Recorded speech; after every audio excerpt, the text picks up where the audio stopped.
Broadcasting from Century Studios in downtown Regina, Harvard Media presents The Sports Cage, where Saskatchewan comes to talk local sports. Brought to you by Access Communications, trusted in rural Saskatchewan for internet, TV, and home security. Be part of the show. Call 1-866-767-0620 or text 306-936-6262. The Sports Cage. Streaming at sportscage.com, our YouTube channel, and on the radio at 620 CKRM. Thursday for Access Communications. Let's go Sports Cajun. 3 hours here for you. There you see, if you're watching the stream, the aerial view. Should be a fun show like it is on Thursdays. Access Communications, they're trusted in rural Saskatchewan for internet, TV, and home security. We are going to talk Stanley Cup Final game number 2 today. Edmonton Elks preview coming up. First thing out of the gate here, about 5 minutes from now, we're going to talk to voice of the Edmonton Elks, Morley Scott. Hockey with Sasky weapon, Colby Armstrong's brother. But from the Philadelphia Flyers, Riley Armstrong will be with us at about 3:40. Arash Madani in hour 2. NASCAR report sprinkle of the day. We'll visit Brian Raymond. And then in hour 3, Glen Suitor is going to be on. But we also are joined by University of Regina women's flag football coach Cole Wilchynski. We're going to talk about the news that flag football looks to be going to the youth sport direction. Women's. Fantastic stuff there. Glenn will also talk CFL, of course, because the CFL season kicks off tonight with a game. It's Montreal and Hamilton. Joining me on Thursdays, as usual, my co-host for Flooring Superstore. Well, he'll tell you about them. Sharky is in the house. Flooring Superstore. Park in Arcola. Mr. Dickin and the boys and girls over there. Great selection. Indoor, outdoor stuff, hardwood, lino, the whole thing. They got it all. Carpet, wall to wall. Wall to wall, I told him in the lino department, yes, where he said not a lot of people go with lino anymore. I said, you should just have a speaker that plays faintly Lionel Richie. Thought it was a dumb idea. Subliminally put it into their mind. I said it probably is a dumb idea. Great selection, though. Really Walk funny. In, help you pick your colors, your style, what you need, and they'll install it for you, too, if you need. Great stuff. If the Las Vegas Golden Knights win tonight, is it safe to say things are over for the Carolina Hurricanes? It is really safe to say that. It might even be a sweep. And where's this coming from with Vegas? I can't exactly tell you because they weren't this good a team all year long. I actually, if you'd had the over-under at 4.5, I'd have taken the under on game 1. What was the final score? 5-4? 9 goals? 9 goals. Tonight, we're going to get to sprinkle of the day later. Sports Select again set it at 5.5. Sports Select is basically saying we want to give you some money. At 5.5, they sure do. If it's anything like game 1. You know, you would have thought, based on going in, the same percentages of the goals against, that it would have been a really low-scoring game. I mean, it was incredible that it was, what was it, 2-2 after 1? Like, it was nuts. 2-0, boom. Yeah. Like that. Like that. I talked about this on yesterday. When Vegas is down, doesn't mean regular anything. Season, that's when I hit an in-game bet. Yeah, you should have done Money it. line. Oh, I know. I could tell you exactly where I was in my house, and I was going to go on, and I was like, no, it's not their night. They might get blown out. Yeah. And I was like, you stupid, stubborn, silly man. You know, they play with such confidence going into it. Yeah, starting at home, 2 out of 10. I just think Vegas is playing way too strong and way too confident. Yeah. The big news is Svechnikov, Aho, and Jarvis. The first line of Carolina, they haven't really scored. No. Like, they aren't doing anything. They're leaning on Taylor Hall. They're leaning on Logan Stankover, Jason Blake, Nikolai Ehlers, down the lineup. So, we talked to Eric Francis yesterday. It sounds like Raleigh would be an awesome place to go for a Stanley Cup game. I don't think there's a bad place for a Stanley Cup game. The tailgating all day, basically, like that's right up my alley. And then you look at Vegas, and they have that veteran set. What I think Vegas has is absolute mojo and swagger. They get down and they're like, hold on. Our third line has Mark Stone, Tomas Hertl, and Colton Sissons. We're okay here, guys. Yeah, they never seem panicked. They never seem stressed by where the game's going. Brett Howden looks like Mike Bossy. You think about it against Colorado, they're down 3-0. 3-0 against Colorado. Nobody would have in-gamed Vegas to win, and they score the next 5. I thought Carter Hart was like, whoop, he's going to have an off day, 2-0. They might see Aiden Hill here, give him a break, and then he ends up kind of shutting the door. That Gostisbehere goal, I think, late, that short side one, probably still maybe shouldn't have went in, but I've never played goal in the NHL, and it's probably a really hard shot to stop. I would imagine all of them are hard to stop. I don't think there's one that's easy. Yeah. But yeah, Vegas just looks like they're too much of a wagon right now. And I don't think, if I was Carolina, I don't think what I can do differently to create the opportunity. They had opportunities to score, couldn't get to the puck to the net. It's almost right. It's almost like if you get up again, we got to figure out a way to like early 2000s New Jersey Devils trap. I think it's the opposite. Like we have to play it so boring. Take icings all over the ice. Slow this thing down. I think it's the opposite. You have to actually go faster. And you know what's funny? I almost feel that you have to take away the boards for Vegas. Where you want to always take away the middle of the ice. Yeah. In your own zone, you almost want to take away the boards because Eichel gets doing his thing down there and they start that, it's like a pseudo cycle. And I don't know. No name guy, by the way, I forgot to mention the Prairie Land Rentals text line 936-6262. We had great engagement yesterday. Congratulate everybody, all the regulars, new people.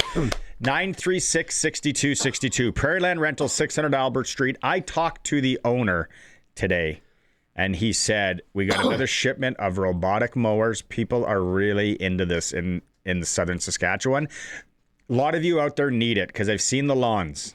As I drive around Regina, get a robotic. Why would you cut the lawn if you don't have to?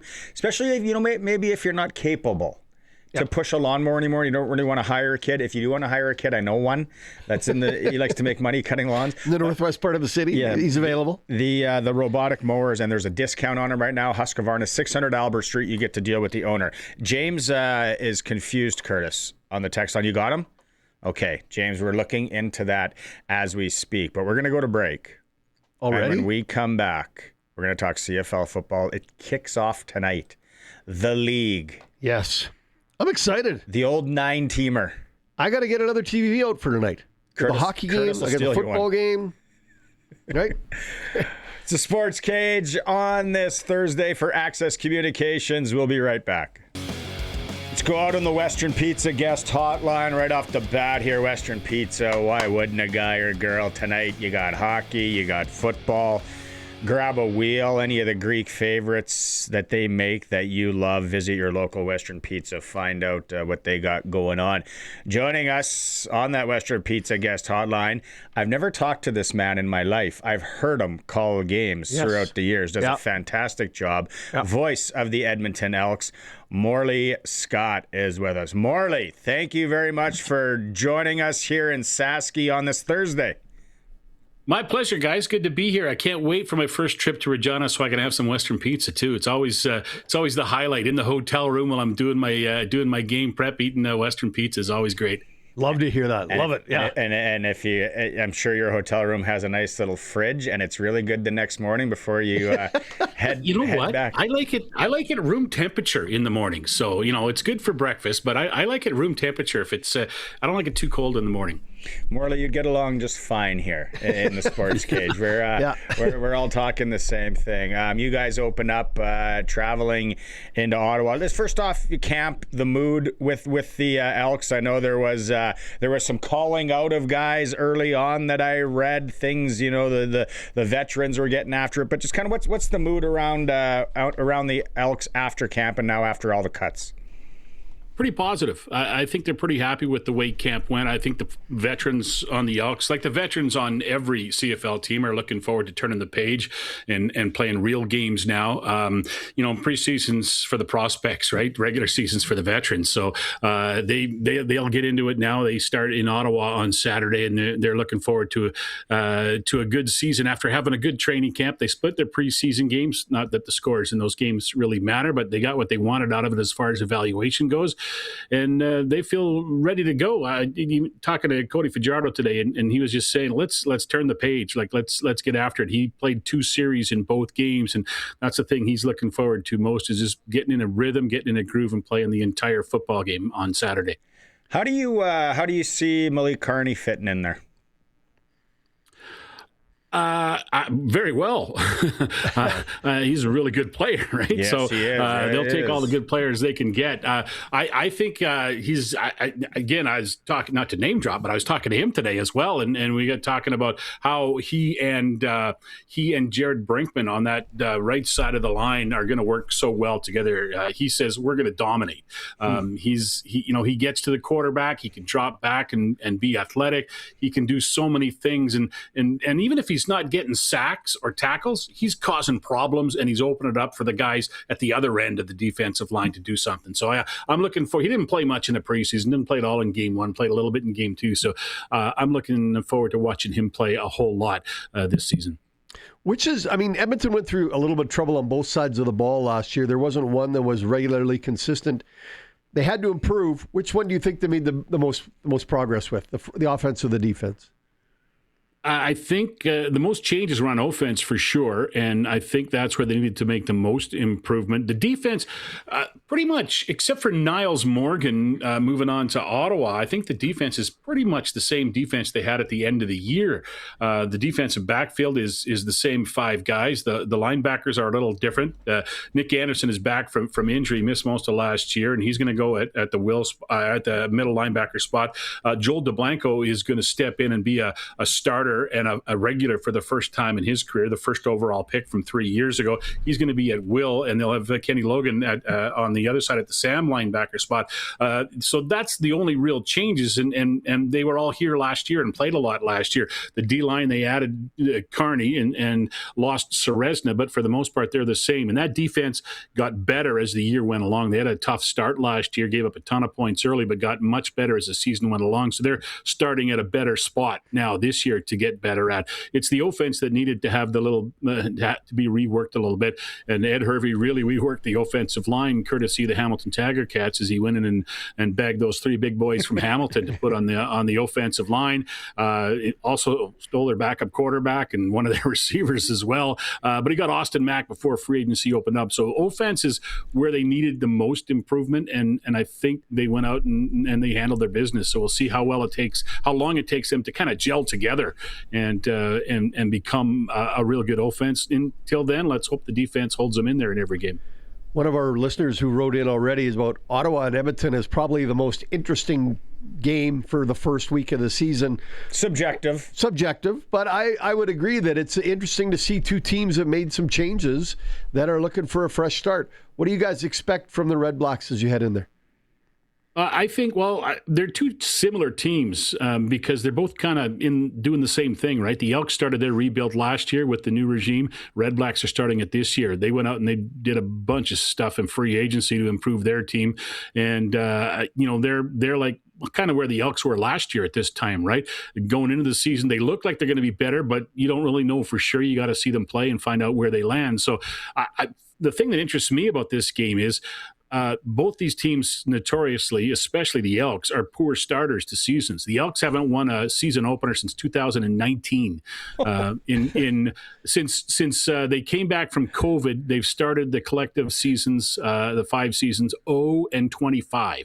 That includes an 0-9 and an 0-7 in there. So they have had some poor starts in the last 5 years, and I think the focus for them especially, but I think Ottawa as well, is get off to a good start. So one of these teams is going to be tied for first place in their division when the night's over. One of them is going to be going, okay, hope we played well enough to get back at it next week and play better. So that's, to me, that's really an interesting part of the football game on Saturday. It's the fact that both these teams are kind of focused on getting a good start. and one of them's not. You may play well, but they're not going to get. One of them's not going to get the win. I really liked him. We had him on the show. His story is fantastic. Joe Robustelli. He leaves us. I was hoping he was going to get back. So did I. Yeah. He's in Edmonton. He's one of those new offensive pieces. I'm sure he'll fit in well. What have you seen from him so far in camp? And I don't know if he did play the preseason games, but what have you seen so far from him? Not much, because he hasn't played a lot. He's been hurt. He's not going to play in week one. He'll be on the one game, I believe, going into week one. So he started strong at camp and looked okay, played in the first game, and then I believe he got hurt in practice between the two preseason games, and we haven't seen him on the field in a week.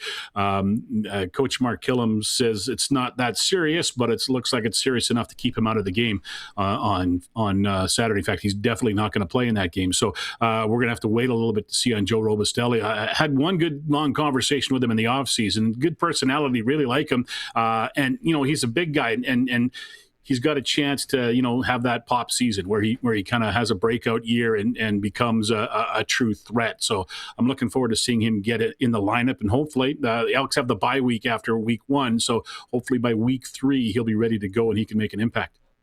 No kidding, having the bye week. We're experiencing that right now where we're all sitting around on our hands. And you guys got a bye month, don't you? Yeah, the oddest schedule maker in the history of football put this one together. Yeah. I don't know what they were drinking. Like I said, guys are going to come back with like new kids. Yeah. Yeah, it's crazy to me. It's crazy to me that the defending champs aren't playing in week one. I mean, that's being at home week one, putting up a banner and showing off a little bit. That's what pro sports is all about, right? When you win the championship. And also kind of, I understand with Toronto and BC because of the FIFA thing, and they got to take their buys early because they've been kicked out of their stadium. So the more buys they take, the fewer games they miss at home. But to have 3 teams off in week one is kind of kooky to me, but it is what it is. It's a CFL, right? So it's stuff like that happens. I don't disagree with you one bit. However, I think it's going to be interesting to watch BC play in the interior, and I wish Toronto had done something similar with that to see some rebound of their I can't believe what the Argos did. They screwed their fan base and they put their players in a bad situation. Oh yeah, go play a home game in Winnipeg and Saskatchewan. That's crazy. And Hamilton, your biggest rival.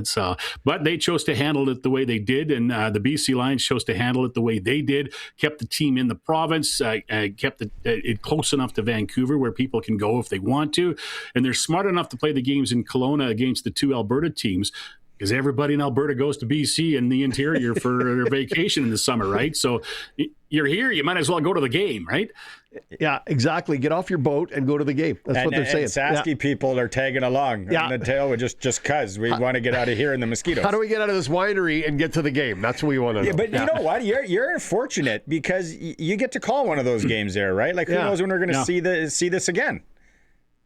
You're right. I'm looking forward to it. We get 3 games like that. I mean, we did the game in Langford, BC, and our broadcast location was on scaffolding built at center field. We were 2 floors up. We had to take. It was described to me as a rich man's ladder to get up. It's one of those ladders that's got that little angle to it, so the old guys like me don't fall over backwards with our backpack briefcases on.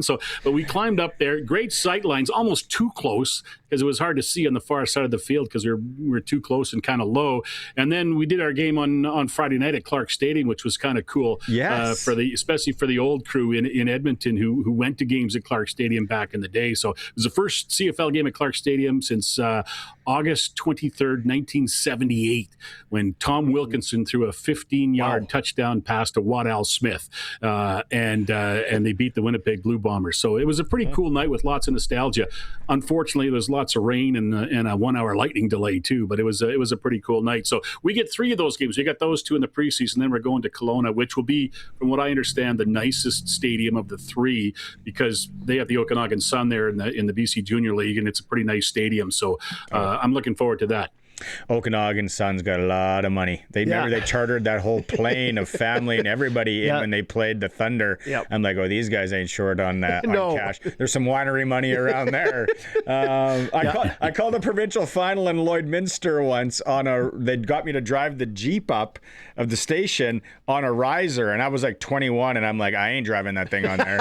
And then they did it, and then nothing worked, so I had to do it over a cell phone. It was like, that's cutting your getting your chops, as they say. Eh? Yeah, it's a God-given thing. Some people will say. I did that up. I did that up in Waskesiu when I was working in Prince Albert. I did the Waskesiu golf tournament from a golf cart driving around too, right? So the lobster. You got to do what you got to do. That.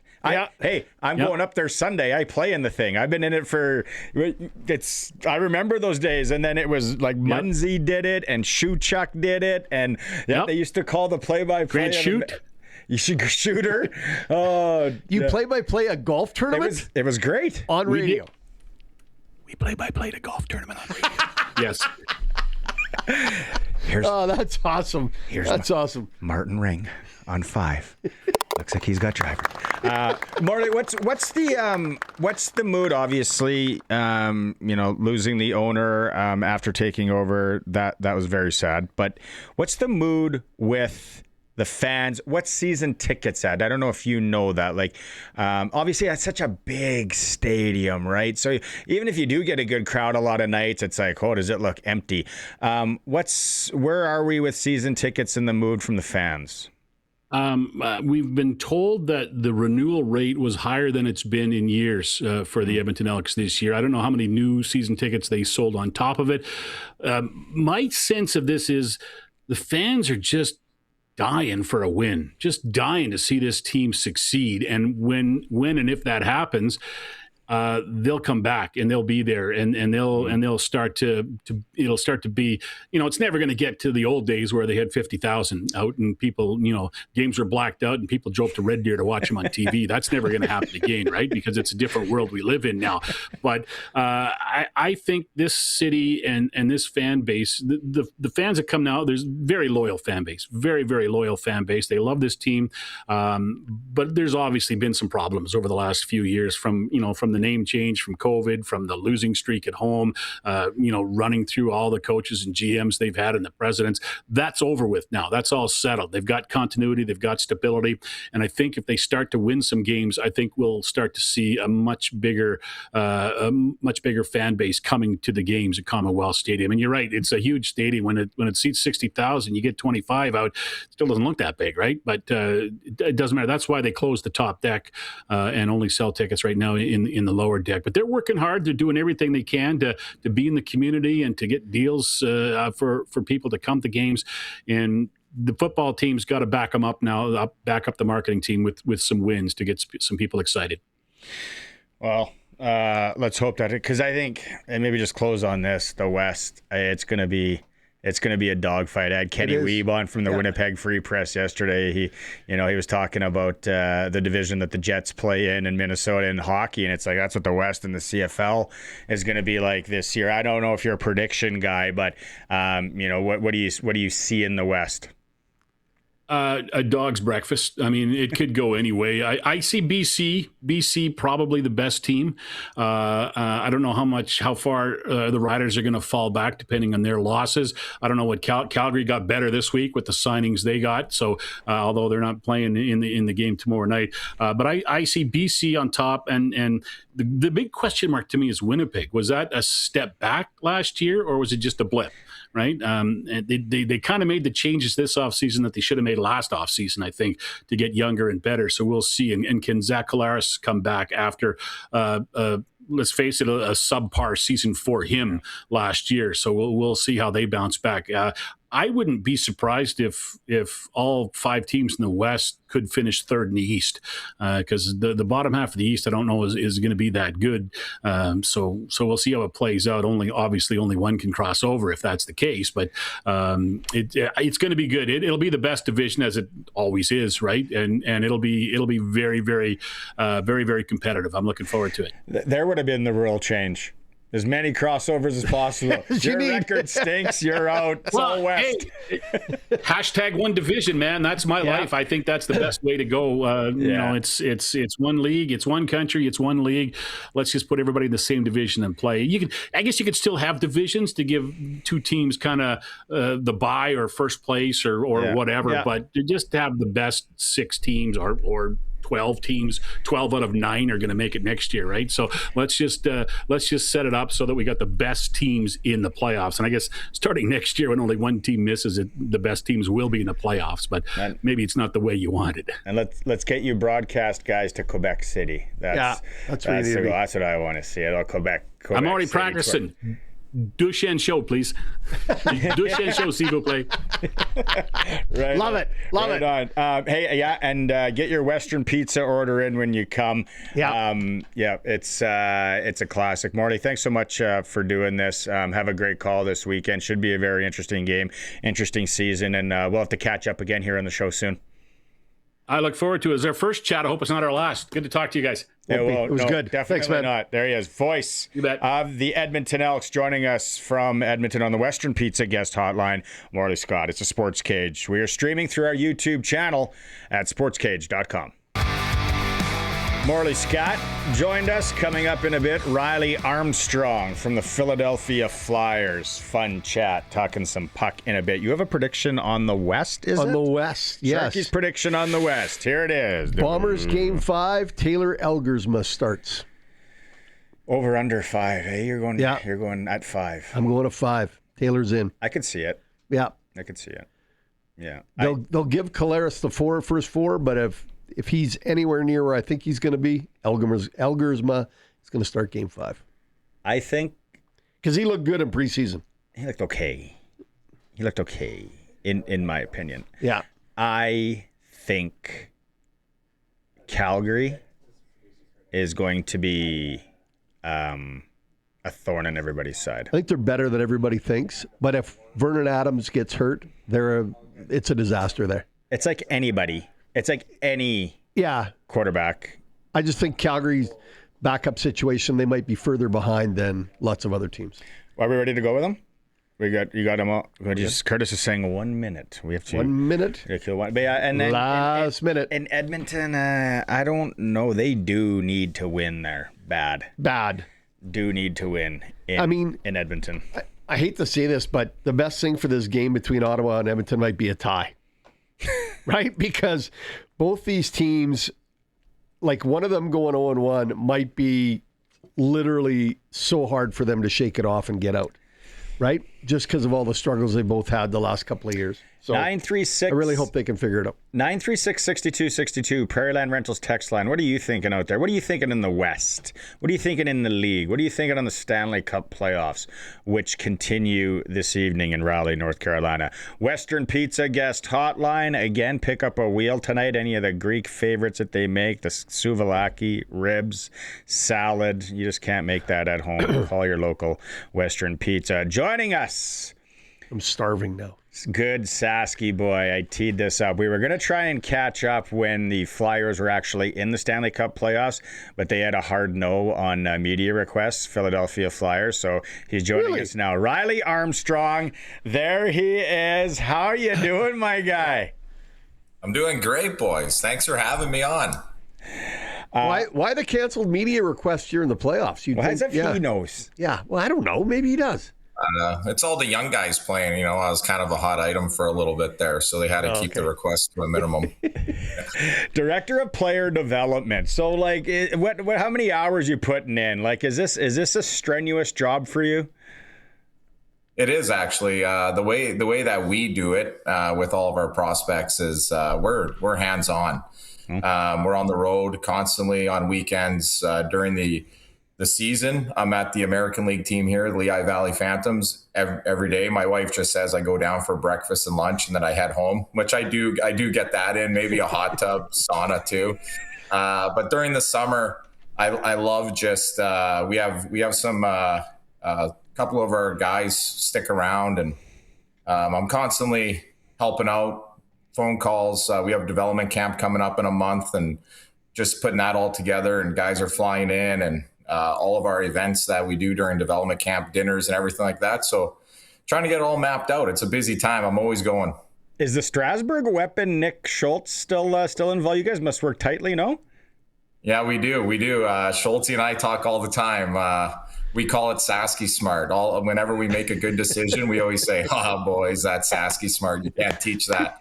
But Schultz, Schultze just switched over out of player development, and he's assistant coach with the Lehigh Valley Phantoms now. So me and him, we're Sasky smart in that room, though. We're brainstorming all these sweet ideas for our boys.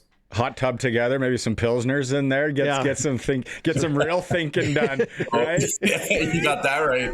Yeah, a little campfire. You can solve all the problems. Let's go back to this in a bit, but I want to ask you about the cup. Right, we're going into game 2 here. Sharky and I were talking about it earlier. Great series. That back and forth for a bit there, Riles. I thought we were watching a minor hockey game or an adult safe game. It's like lead change, 2 goal, nothing save. And Vegas at the end. How do you see this series? Obviously, you see Carolina a lot. You saw them in the playoffs. Two of the heavyweights going here. Yeah, I think when you look at the pace of the play and how it goes up and down the rink, both teams transition the puck extremely well. You see, I think that's where Carolina took advantage of Montreal on little bump back plays and the speed through the middle of the rink. And I do think Vegas, along with speed and the way they transition, that they can grind you down. And they've been doing a great job of that. And I believe with Kelly McCrimmon there, I don't want to toot the old horn for the Western Hockey League, but we got a lot of boys playing for Vegas. So, we grind out in the West, and they're definitely bringing that into all the series that they've been a part of. I want to ask you, do you want to go more on the series? Go ahead. Because I'm going to go somewhere else. If you want to, I was going to go somewhere else too. So okay, I want to take it away. The run. Yeah, we prepare well, don't we? The run for the Flyers, though. When I wanted to get you on, right? I'm like, oh, look at these guys. If there was a Netflix special on the 25-26 Philadelphia Flyers, like what would they say in the scene setter about this team from the start of the year and then where it ends up? Well, I think adding Rick Tocchet into the fold, Jay Verity, Yogi Slavkovsky, that whole coaching staff, with them coming in, they're teachers. And I was fortunate enough to, when I was with Wheeling, the Nailers, one of the best names in the ECHL. So when I was there, Rick Tocchet was the assistant coach for the Penguins. So I had a little bit of a relationship with him. Jay Verity coached me in Everett.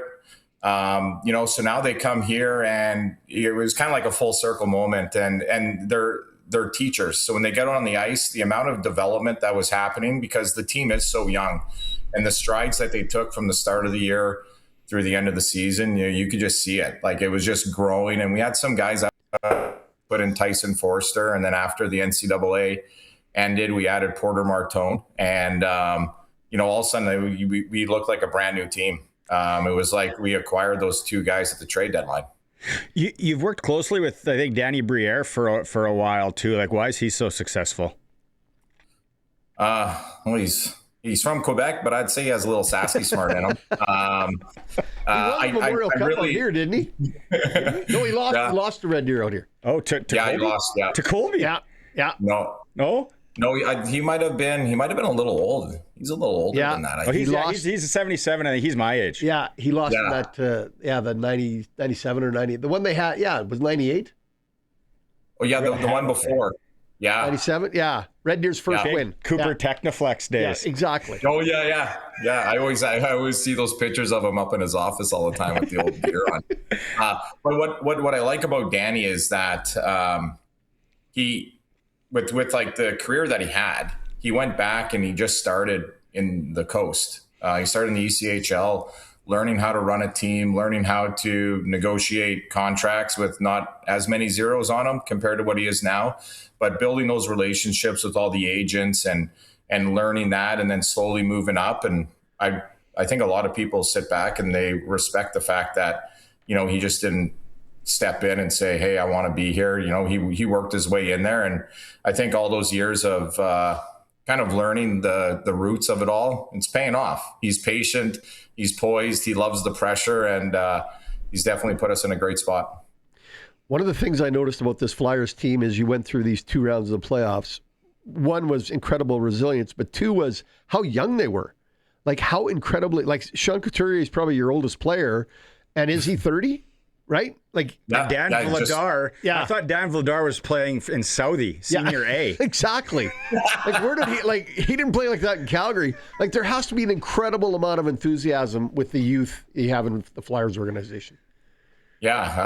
I'm constantly talking to these guys, and whenever I talk to Danny or other management people or the coaches with talk, and they're like, oh, they're so excited. And I'm like, guys, just wait. We got another one coming up here right away. So you just got to, and they're like, oh, really? More? And I'm like, oh, yeah. Like, we got them coming from all over the place. So, 2 years ago when Danny first took over, he traded, he traded a lot of players for a lot of picks. And during those years, I think one year we had 10 picks, then 12 picks. And then we had 3 second rounders last year and 2 first rounders. So it might have even been 4 second rounds. So like we've acquired so much. The cupboard was empty, at the Armstrong house. Colby and I and Tiffany, we ate our parents out of food, so it was empty. But Danny, he restocked that puppy. So now we're full, and we're just trying to develop and get these guys up here. What's your take on the major junior NCAA thing over the last 2 years? Do you is this thing done moving? And then what changes are coming now? They might do that 19. I guess that ruling's coming down. Like, when you're developing these young guys and looking at these young guys, how are you seeing that? Well, first of all, I want to give a shout out to my boy, Dan Da Silva.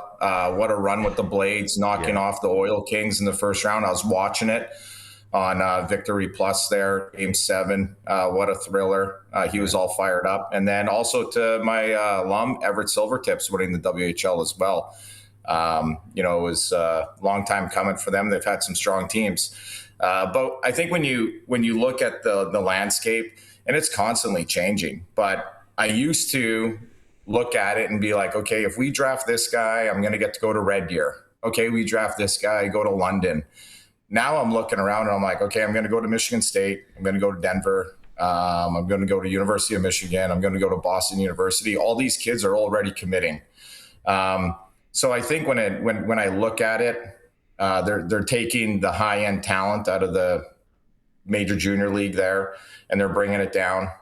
The way that it's stacking though, you look at it and take example Porter Martone.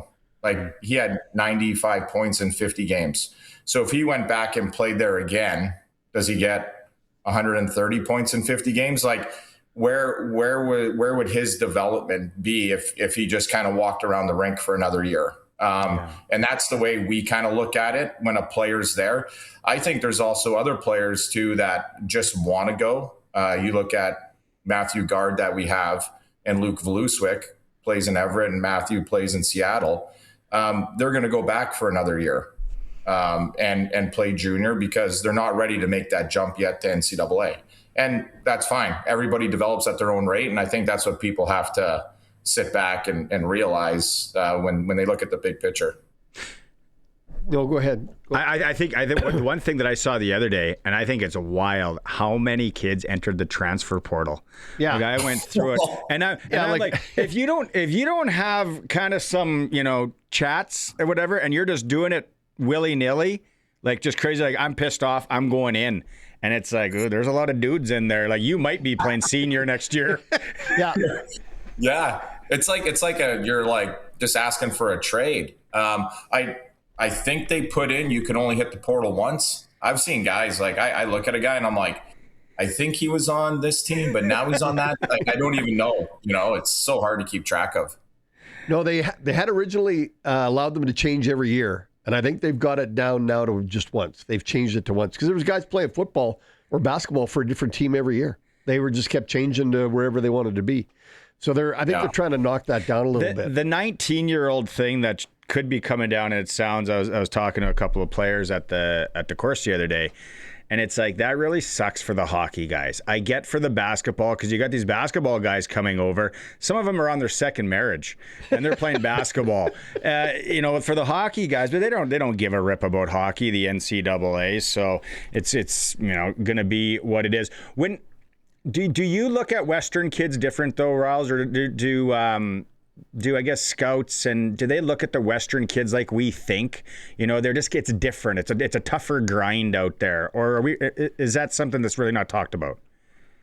Well, it's definitely talked with, between Schultze and I because we played in the league. This show's not in Quebec. You're not going to offend anybody. This show doesn't make it. It's on YouTube. You never know. But I do think when you look at the travel in the Western League and those bus rides, and it's, we treat it like just like the Ontario League or the Q. But like when I go to Ontario League, I can hit like 12 teams right around Toronto. It's like 1 hour, 1 hour, 1 hour. You get on the old bone rattler out there in Sasky where the wind's blowing and you're getting off the bus and unloading it and it's minus 40 outside. Like that's where hockey players are made. You're like, you absolutely love the game. You love going to the rink. And that's one thing you kind of look at the Western boys a little bit of having that like little farm strength in them. Like they're prairie boys and they're usually they bring a little more meat and potatoes to the game than some of the other leagues. Is Cruz ready for that? Oh, he will be. I'll tell you that. He might have to get punched in the nose. Hopefully, it doesn't look like his dad's nose by the end of it. But can we talk about that? Is that the cat's out of the bag, right? Like Colby's boy Cruz is coming from an academy on the East Coast, and he's going to live in Saskatoon and play for the Saskatoon Contacts. Love it. And he's property of the Swift Current Broncos.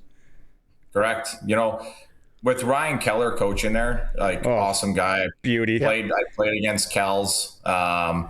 And West Side, good West Side kid, right? Oh, you cross over the bridge there to go play at Harold the Trace against the Knights. You knew you're in for one. So, and also the Barons, yeah.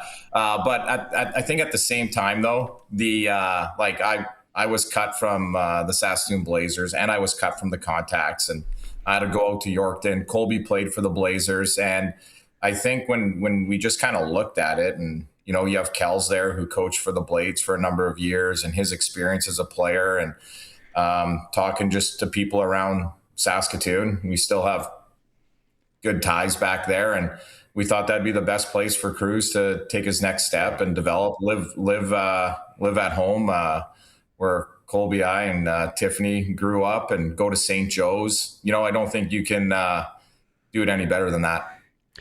Get the old rollerblades on, cruise around the neighborhood. Well, that neighborhood's grown so much. I go home and I'm lost. I have to call my mom and dad. Yeah, where am I? Why is there a mall here? I got one more question on that NCAA thing, and it may our guys are, especially when they're taking them younger, when they're taking them 18, they go into Boston College and they're playing against 15, 24-year-olds because BC likes the older guys, right? Yep. Is it too much of a jump for some of those kids? Is that where they're finding a problem, or is that where they got to really look and say, is this the right move for them? Yeah, and that's why you have your advisor or your agents, and you got to sit back with your family. And you look at some guys like Celebrini came in, but he dominated at BU. He was a machine. It wouldn't have mattered where he played. Yeah, it didn't matter. At that age. Then you look at Gavin McKenna. Kind of think he struggled off of the start, and then after World Juniors he came back and then he ripped the league up. So I think a lot of it's based on where you're at from a standpoint of your body and being able to handle that, but also you only play 2 games a week. So that's what we like about it from our standpoint, is that you can be in the gym, you're lifting weights. I remember when I was playing pro, these college guys would come. One guy has a foam roller. It was the first time I ever saw a foam roller. I'm like, what are you doing? What is that? And I'm just sitting there having a cup of coffee, taping the twig up. But they come in, they're all shredded. They've been lifting weights. They're training for Mr. Olympian. And, we come out of the Western League and we're like, man, we just played 72 games. I rode the bus. My workout was hauling 70 bags off the bus and trunks and stuff. That's all I did. From Everett to PG. And hitting the pec deck. We had one of those universal machines. That's all we had. Those foam rollers, I saw them at Cal Fit in the back. I don't know what they were ever used for. What do you do with these things? Is that your nap pillow? What do you do? Yeah. This is great. Riley Armstrong, Director of Player Development with the Philadelphia Flyers, joining us. Good Sasky boy. Okay, now you gave some really good advice there for kids, because you were cut from the Blazers, you were cut from the Contacts, you went and played in Yorkton, ended up having a great career, played pro, NHL. Now Sharky has never heard, speaking of being resilient, Sharky has never heard the story about your first WHL camp. You got to fill him in. Oh, well, it was, my first one, I was 15 and I went to Red Deer's camp. Colby was just drafted. So I went in there, and Barrett Zielinski came with me too, another Red Wing, Zone G. And so as we go to camp or whatever, and everybody's like, oh, Cole, this is, Colby, and this is his little brother, blah, blah. So the next year I go, and my dad's like, we gotta change something here, because everybody's just comparing you to Colbs. So he puts me in under my mom's last name. So I'm Riley Munn. So I go to camp, whatever, I go to sign up. Riley Munn. At first I was like, oh yeah, that's me, yeah. Changed the old last name so no one thought I was Colby's brother. Yeah, what a legendary move. Like, Wayner's just pulling out all the stops to try and get my foot in the door, you can't. Whatever happened to that Munn kid? Yeah, where'd he end up? He was pretty good, but where'd he go? I think he's selling foam rollers down in Levi. And the best part is you didn't remember Munn. Who's the Munn guy? Yeah. And then didn't your dad, in Colby's first camp in Red Deer, because your dad was scouting for Red Deer, didn't he do something so Colby made weight? Yeah. Well, he was a welder, and Colby goes in. I think he might have been 100. I think he was 165 without the extra weight. And Michael Garnett's dad still has the weights, Bill Garnett. And they laid him down in the back of Garney's truck, and they taped 5-pound, like, small little donuts to the inside of his legs. So when he put his shorts on, he walked in there and he weighed, 175 pounds. They were all excited for him. Okay? That's great. Click, click, click, click, click. The story. Wayner. Yeah. What an absolute beauty. And Rosie, one of the great power skating instructors in really? Out of Saskatoon, ACT Arena. You obviously didn't go enough. I did not. I went and ate sunflower seeds with Wes Reese. I didn't quite go on. Oh, Wesser. Yeah. Man, Wesser used to open the ACT rink up. Colby, myself, Jarrett Stoll, the Shen boys, Carter Ashton. A bunch of us would go out there at like midnight, and Wes and all the dads would be in the Zamboni room. We'd come out. We'd be like 1:32 in the morning, and we'd finish up. We're all sweaty. We come in there. The whole Zamboni floor is just sunflower seeds. It's hilarious. I still talk to the Shen boys about it. They love it. It was great. Yeah. I love it. Okay, thanks so much for finally catching up and hopping on here. I appreciate you doing this. Love watching your career and what's going on there. Next, we got to get ready to get Schultze on now that he's got the promotion. Yeah, let's go. I'll help you out with that. I'll get him going. I'll tee him up. Right on, Riley. Thanks so much for doing this. Have a good one. Thanks, man. Awesome. Thanks, guys. There he is from Colby Armstrong's brother from Saskatoon. Rosie's son, Riley Armstrong, with the Philadelphia Flyers. Nice little chat there. It is a Sports Cage. We are streaming through our YouTube channel at sportscage.com. It's time for the Sports Ticker, brought to you by Reliance Heath Water Heater Rentals. Rent a water heater and water softener starting at about $1.20 a day and get $400 when you switch to Reliance Heath. Game 2 tonight in Carolina, Canes and Vegas. Canes are the favorite. Sports Select 195. Canadian Football League starts tonight. Montreal at Hamilton, 5:30 kick there. Western Major Baseball League, Regina Red Sox hosting Medicine Hat Moose Jaws in Saskatoon. Weyburn at Swift Current. And Major League Baseball, Toronto at the Atlanta Braves. It's for Reliance Heath. $1.20 gets you a water softener and heater a day. Call Reliance. Some conditions apply. Hour 2 is coming up. Arash Madani. Is it pie in the face day with Arash Madani? We'll find out after the news. Welcome back to the Sports Cage on this Thursday. It is Access Communications. If I was in rural Saskatchewan, I would trust them for internet, TV, and home security. And if I was in the market for some flooring, I'd go to Flooring Superstore. Yep. Park in Arcola. Great spot to be. Great service, great selection. Cash and carry prices. You can walk in, find something you're going to love. I guarantee it. They'll install it or install it yourself if you feel you're that handy.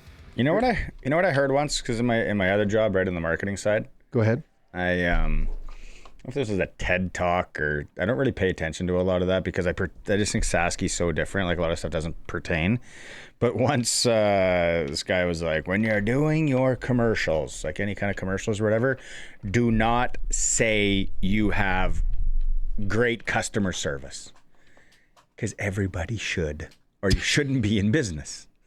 Well, you won't be in business long. And I was like, huh. Guy makes a good point. Sharky is brought to you by Flooring Superstore. We're going to get to Arash Madani in a bit here. Let's play the game, though. Guess how much a ticket right now is to get into Game 2 at the Lenovo Center in Raleigh, North Carolina. $3,500. Come on. Okay. Canadian, $944. That's the nosebleeds. Well, of course, I say you're getting into the building. If you want a good lower level ticket, you can get your hands on one right here, $1,365 Canadian. That's not terrible. And then Curtis and I were playing the game though. You should the thing to watch is this games 3 and 4 in Vegas of the NBA in New York. Like, if you want to know where and what to be seen, it's in New York on, when is that? This is for the Knickerbockers? Yeah. And it's game 3 here, June 8th. Game 3 is not till June 8th. No, they got to play game 2 yet. So, yeah, game 3 is in Madison Square Garden. The most expensive seat? Oh, I can't even believe I'm going to say this. Go ahead. Courtside. This is where you're not even on the, like, I think you're second row. It's a great view. You're on the floor. Anyway. Beyonce's in front of you? Oh, with her big hair and just loud, obnoxious voice. Now, Jennifer Lopez, you put that in front of her. She's not going to be in front of you. She's in Miami. She's from, was she Brooklyn? She's a Brooklyn girl? Yeah. Not anymore. Section 4D, row A. Sounds good. One ticket on the floor at Madison Square Garden. $101,000, 438. You're kidding me. Not kidding. 119 gets you center court. $119,000 for a basketball game. Got to play to be seen, my man. You got to play to be seen. 97 grand, 36 at kind of lower. Like it's crazy. It's crazy. You're not getting in to watch this game if you're not ready to shell What are the out. nosebleeds at MSG for that? I'll go game 4 even. Game 4 will even blow your mind even more. One ticket to game 4, Madison Square Garden, just to get into the building. You're up at the rafters, which is an unreal venue anyway. $11,148 Canadian. 11,000. Okay. 977 to go to the ice hockey game. A little different. So I wanted to check out the same for the World Cup. Yeah. Vancouver. There, I'm on some StubHub is what I'm looking on right now. And do you realize how I never name drop where I'm? Well, the reason because there's so many sites that are advertising. That's the one I want. I call it the secondary market. Is that a second? I don't even know. For sure it is. Okay. All right. 2 tickets, row 36. In the end, this is the cheapest ones to get in. $1,000.45 each. Big soccer fan would pay that, won't they? Yeah. Oh, and they're deep. You're row 36. You're right at the top. Yeah. We're going to talk some soccer here with Arash. We got NASCAR report coming up, sprinkle of the day, and more. 936-6262. Your questions, your comments are always welcome. That's ridiculous. Some people on the text line cannot believe that's the actual price. Go online. Why would I lie to you? Yeah. Would I lie to you? A rhythmic style. No, I wouldn't. Is Arash ready to rock? Here we go. Arash, fancy intro. It's time to go coast to coast with Arash Madani for Smart Investing Solutions. Be smart with your money. Call Brian Gawley at Smart Investing Solutions, 546-2533. Madani Solutions. I like Is that an old color shirt? Yeah. Is that an old shirt? Is that why we're wearing that today? Love that color. A good color. What's that called? That's called sea. No. Yeah. See. No. Aquamarine. Aquamarine. Aqua. Okay. Yeah. I'm a man of my word, Sharky. That's what I'd like to let you know. I know you are. A man of my word. There was no doubt in my mind. You wore a shirt that you could get dirty in. Yeah. Well, okay, so the shirt I was actually wearing when it got really dirty was a strategic move, knowing my audience. I tell broadcast students this, I tell people in the corporate community this. The most important thing that you need to know is who is your audience. And so when we roll the video, you will know the strategy behind taking a pie to the face. Should we give people a chance to go to the YouTube channel at sportscage.com for this? Yeah. Should we just give them a few minutes? And what was the bet again? The Truro Bearcats versus the Flin Flon Bombers. Yeah. And we were going to do something cheesy. Wear the other team's jersey. And I said, no, we're going Dan Patrick style. Yeah. We're going pie in the face. And Sharky was all about it. We've had people message, be like, how come he didn't do it? When's he doing it? What's going on? And I said, he's going to do it. Okay, so we give people some chance. We give people a chance now to go onto the sportscage.com YouTube chat. And so this is pre-recorded? This is pre-recorded. Curtis has the video. Okay. Oh, you're not going to do it live at the end of this episode? Roll. No, let's roll. Let's go. Right. I want to see it. I'm excited. Okay. Yeah. Okay. So a bet's a bet. I bet on my beloved Truro Bearcats to beat Flin Flon in the Junior A Championships. Flin Flon wins, so now I must take a pie to the face as per the agreement made with Barney. Ollie? Thank you. Thank you. This is actually happening right now.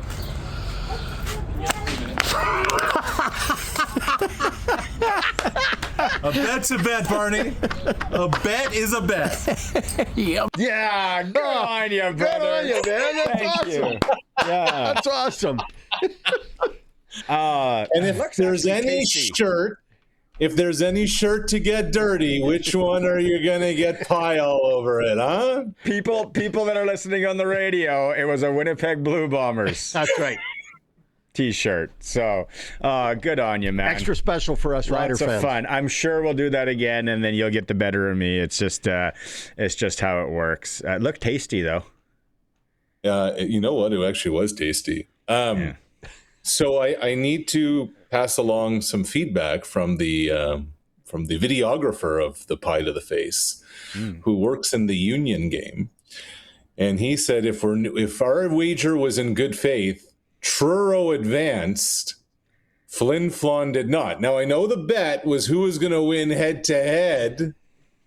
But should there be something in this whole thing that Truro did better than Flin Flon? I don't know. I'm just passing along. That wasn't the bet. Whoa. It wasn't the bet. It wasn't the bet. Chakai, you tell said guy, when I placed my bet last night for the San Antonio Spurs to be winning at halftime, I collected all that. They didn't win the game, but who cares? The bet was the halftime. The bet was the bet. I'm just passing along, what the observers, neutral observers had to say. What the poor sport neutral observers had to say. Yeah. No, that's good. Yeah. Good on you. I appreciate it. That was well a lot done. of fun. I wonder what our next bet will be. I don't know. Yeah. What else happens in Truro you can bet on? Sharky owes me pizza pie. A couple of pizza pies. A couple of pizza pies and a couple of rounds of beers. Yeah. Luke paid up, didn't he? Nope, not yet. But that's on me because he's asked. And then I won it from somebody else recently. Another one. Got lots of Western pizza coming my way. You do. Yeah. And I with Luke, he thinks it's pizza pie. I'm going to get ribs. I'm gonna get Greek ribs when I go in a salad. So that's just so he knows. Okay, let's get down. We talked about the ticket prices for the World Cup. It's here. We got 1 week from today. The World Cup begins. Canada opens up at home in Toronto. What can we expect? All this. You're in Toronto. What's the vibe? Everything. Well, we can expect a pile of traffic. I'll tell you that much. Just took me an hour to get home. That usually takes 20 minutes. They did a sneak peek for media today over at Toronto Stadium. It's not BMO Field. It's almost like an Olympics now. We're not. If you're not paying FIFA, then forget it. And Curtis, I don't know if you have the pictures ready. The place actually looks really nice. Now look, they're basically taking a 25,000 seat stadium. They've put 15, 20,000 temporary seats in there. It's lipstick on a pig, but the pitch, the actual grass surface looks spectacular. Mm-hmm. The stadium looks okay. I don't know what the fan experience is going to be like. Are there enough bathrooms when you put 20,000 temporary seats, for instance? And it's going to be rocking for the Canada game. I don't know about the other ones, but this is a monumental moment for Canadian sports, guys. The Vancouver Olympics in 2010, the Calgary Olympics in 88, the Montreal Olympics in 76, and now this. And it's happening. It's happening in Toronto. It's happening in Vancouver. And after all these years of talking about it, it's basically now here. Let's talk about those other when Bosnia takes on Switzerland. I take it as that game there. What are the other games that are there? I think it'll still be, obviously, Toronto being a massive city, very eclectic. You got all different kinds of nationalities. You got people coming over, being like, they let anybody in, and our dollar will go probably far when we go to Canada. I would think the buzz is going to be real for all games. Yeah, I absolutely believe that is going to be the case. And it's an amazing thing when these kind of events hit, that in the lead up, everybody's talking about all that's going to go wrong and all the issues with it. And then they, with an Olympics, they light the flame at the opening ceremony, and then everybody gets into it. And I think the same thing is going to happen here. I think especially for Canada games, what you're going to notice next Friday is that at lunchtime, there will be there's businessman lunches, and then so many people are going to get into this. And if they get a result early, then the momentum will build, not just for Canada, but for everything else. You start following what else is going on in this group. Okay, what happens if they're going to cross over? Mm-hmm. If they don't end up winning the group, you get kind of caught up in all the hoopla and it's almost like an Olympics where, we all become luge and ice dance experts. Yes. Yes. Right? Suddenly we're like, no, I saw Switzerland's left back. Yeah, I think it's going to be a problem for Canada. So I think there's going to be a lot of that, and it really becomes fun when you get to wave the flag a little bit. I'm just gonna pretend like I'd be like that midfielder with the man bun. Yeah, because there's always a guy with a man bun. Every team's got one. Yeah. Hey, if we're forking out $1.1 billion to host these events in Canada, could we not have played prime time? All our games are during the afternoon. Yeah, and it's mainly to appease a global audience. And by global audience, you're mainly appeasing a European audience. So it's here. I know. I'm just pigeons on this whole scale of soccer and the world and Asia and Europe and Africa. Toto. For $1.1 billion, you think 7:00 Eastern would have been a good time to play a game. And not just that, it's going to be hot. It's going to be really hot. So giving these guys a little bit of a break. Qatar won't mind. Yeah, that's hot. Yeah. Was the last one there? Yes. It was. And they were all night matches because it had to be.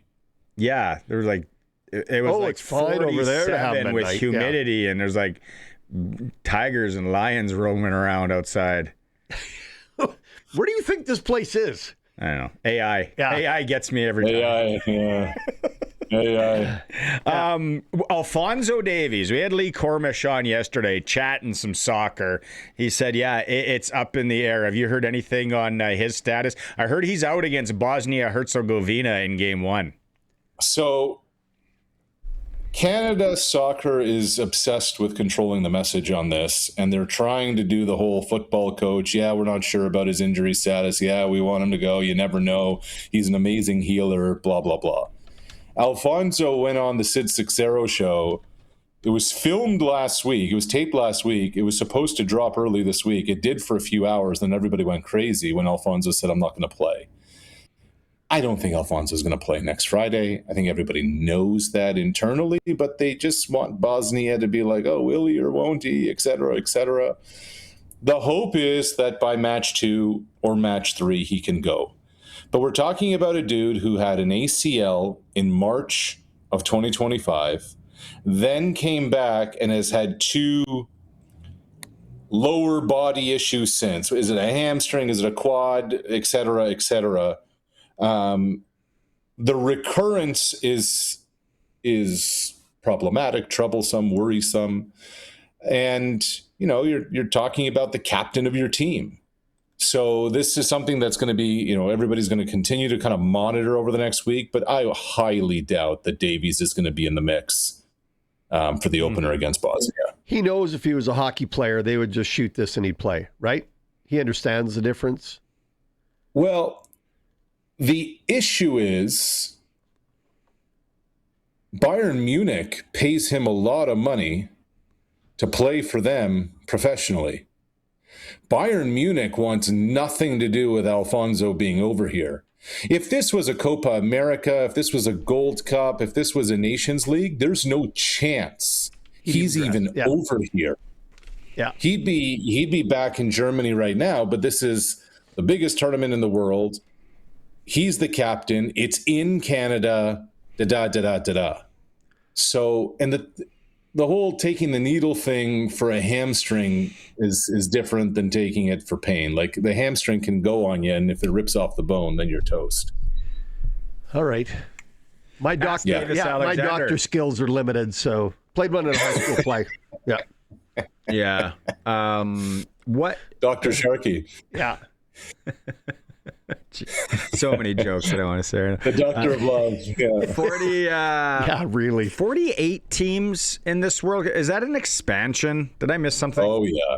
Oh yeah. So it's expanded. More teams are going to get through into the knockout stage. It gives you more opportunity to get through. Like it would take an absolute disaster for Canada. Canada would basically have to lose all 3 matches not to get into the group stage, or I guess a 1 tie and 2 losses type thing. And it's interesting, guys, like Bosnia only qualified in April. They were the last ditch thing. It was either them or Italy, and Bosnia won on penalties. So what are you getting? Canada's also going to be without Moises Bombito, who's a well, I don't know if he's going to be without him. He's going to be limited. Injuries are a factor with this team right now. So they got to get healthy, and they got to get healthy fast. Are you saying that our group is soft, that we have that we're being helped a little? I'm saying that every group has become diluted with the expansion into 48 teams. What was it at before? So there was a time it was like 32 not that long ago. Okay. So that's the best of the best. Yeah. So remember, Canada did not qualify for a World Cup from 1986 to 2022. Yeah. Okay. You think back to the 80s and 90s, though, I don't remember Canada being soccer. No. Our country's changed. Our country's changed 10 years, 15, 20 years. Yep. Back in the 80s, it was like, Jim from up the road in Hepburn, some short shorts and a mustache and not even cleats. He had sneakers. Good. They were good at. And Bobby Leonarduzzi. And Bobby Leonarduzzi was that was it forever, wasn't he? We didn't even have matching stuff. We had one guy in shorts, one guy in sweats, another guy in jeans. No wonder we didn't qualify. And the only soccer footage we'd get was Soccer Saturday with Vic Rauter and Graham Leggett of like 2-week-old Scottish Division 2. Yeah. The Partick Thistle. That's another edition. Coming up next, the Hiram Walker Skins game. Oh, yes. Oh, I can't wait to watch Oh, some. yeah. Oh, yeah. It's either bowling. Don't forget tobacco companies could sponsor events back then too, right? The De Maurier Classic. Nothing better. Yeah. Man. Right. Okay, what group stages? We got Bosnia on the 12th. 2 matches are in Vancouver after that? Yeah. Yeah. So they Is that play where the you're looking one. up the tickets for Yeah. 4? Okay. Yeah. Now, somebody told me that the Toronto game to get in for the Bosnia opener was like 3 Gs to get into the stadium, like, for a decent The seat. minimum I found was 1,045. That was For Toronto? Toronto. So that's probably in the corner, in the temporary bleachers, I think a real seat. Yeah, it was up high. It was deep. Yeah. Yeah. I got a media pass. They knew. They said, "Oh, you're the Blue Jay guy." I said, "Yes, I am." Blue Jay fan, yeah, super fan. You're the guy who didn't take the pie to the face. Yeah. Did that 3 Gs? You can get into Vancouver for 700 right now versus Qatar. And then Lee was talking yesterday about the corruption on the secondary ticket market with FIFA because they're taking a cut there, or they're taking 2 cuts. It's and they're not even giving you the tickets you buy online. This is the other thing I heard. You're going to go on, you're going to pick your tickets, you're going to put them in your thing, check out. You're going to get your tickets. You may not be together. They might be in 2 different spots in the stadium. A buddy of mine bought tickets for Atlanta, what he thought was around the 40-yard line, and then he got his tickets. He paid for tickets to the 40-yard line. He got his tickets. They were in the corner in the end zone. Yeah. Don't worry. They didn't refund him the difference. Don't worry. I know you were wondering. The other one, they said if you can bring in, a plastic bottle if you want to refill water because it's going to be 40 degrees Celsius. Yesterday they said, nope, can't do that anymore either. So it's a full gouge that's well underway right now across the board. Do you know that at many NASCAR tracks, you can bring in your own 6-pack in a soft-sided cooler? Isn't that great? You can go to the race with your own beer. Like, think about how civilized that is, Sharky. It's so simple, right? Yeah. They know you probably had 20 in the parking lot. Why wouldn't you bring 6 more with you? Even Barney's Blue Jays, they let you bring in a plastic bottle. They let you bring in food. If you want to bring, a sandwich or whatever to the ballpark, yeah, by all means. Now, I don't know how much longer that's going to continue, but for now, that's the way it is. Do you want a legendary story from the old Mosaic Stadium, the old Taylor Field? Oh, let's hear it. Good friend of mine got a little hungry in the second quarter. Bob Sacamano, and ordered a bucket of KFC to the stadium. Met him at the gate, went down, brought the bucket up in the stands, and had KFC in the third quarter of a Rider game. Did he have to give the security guard maybe a breast? No, So he just looked the other way? There's no problem at all. Brought the bucket of KFC right up the row, started having chicken third quarter. No questions asked. No questions asked. That's... None. They would sacrifice you at the middle of the stadium right now if you tried that nowadays. But in the old days, you bring your own KFC. Yeah. Now, I saw an email about tailgating. Are they trying to corporatize that too, or is it still old school tailgating? I think we're going old school. No, they did come out with a release today as some sort of business. The business doesn't advertise with us, though, so I am not allowed to mention it. But yeah, I think I'm actually curious to see the tailgate though I don't even know if I'll be at game 1. I might still be swinging the wrenches, but I'm gonna Crofty and that spread. That's what I'm interested in. It's gonna be good. We got invited to a couple others back in the beginning. I forget who texted in. People are excited to tailgate. Sure they are. Arash. Where are they? Tailgating is, look, I've been to a bunch of Bills games, and I tell people the worst part about going to a Bills game is 1 to 4 p.m. when you're actually in the stadium. The best part is the tailgate. You get there early. Meet some new friends. Try some food. There are so many people that go to the NFL tailgates. They don't go to the game. They just go and tailgate, then they sit and watch it, and then before it's done, they beat traffic and they get out. Bingo, bango. And I'm like, awesome. Like, really, going to a live NFL game, I've said this before, yes, it's great, but now watching anything on TV is so good. That's why I always say, you put me on when we used to go for our anniversary for Thanksgiving weekend of Vegas, you put me in the Caesars Palace Sportsbook on a Sunday with a bucket full of beer, some Clamato juice, and all the tickets, and watch all those games. I'll take that over going to a game any day. There are certain events you do have to see live. Once. Mud wrestling. Mud wrestling you should see live. I've been to baseball. I have been I've been to the told, All-Star guys, game. jokes aside, I have been told that sumo wrestling in Japan is one of the coolest experiences you could ever check out. I'd go. Yeah. Yeah. I'd definitely go. The other thing I would like to go to is have you seen the walk-ups, walkout for those professional dart league darts? Like it is of all the things I thought you were going to go to. The stadium is packed, and these guys are like absolute rock star celebrities. It's like Mike Tyson walking to the ring, and it's darts. And I'm so serious. And they're drinking beer while they play. A lot of people over there have been like, I've seen these clips. It's unreal. Yeah.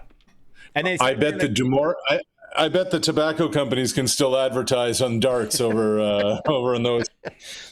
And you think NASCAR is good offering you can bring a 6-pack. I think it's unlimited for darts. Yeah. The toothpaste companies should get in on that England darts advertising. The dentures companies. Man, it's going to be, what are you thinking about Stanley Cup tonight before we let you go? If somehow Vegas wins. Is it over? I think she's over. I think it might be a sweep if Vegas wins tonight. You know what the odds on that going into this would have been? Right. With Carolina having home ice? 18-1, Curtis says. Curtis might have hit that bet. He might have sold a TV. He took that money. He's parlaying it. Always fun, buddy. Real quick, guys. It's the CFL opener tonight. Oh, yeah. I know there's a lot that's good that's happening, positive momentum of the league, etc. They need to mandate that there are 4 games each week of the first couple of weeks of the season. Like, you can't have 3-game weeks. Like, what are we doing here?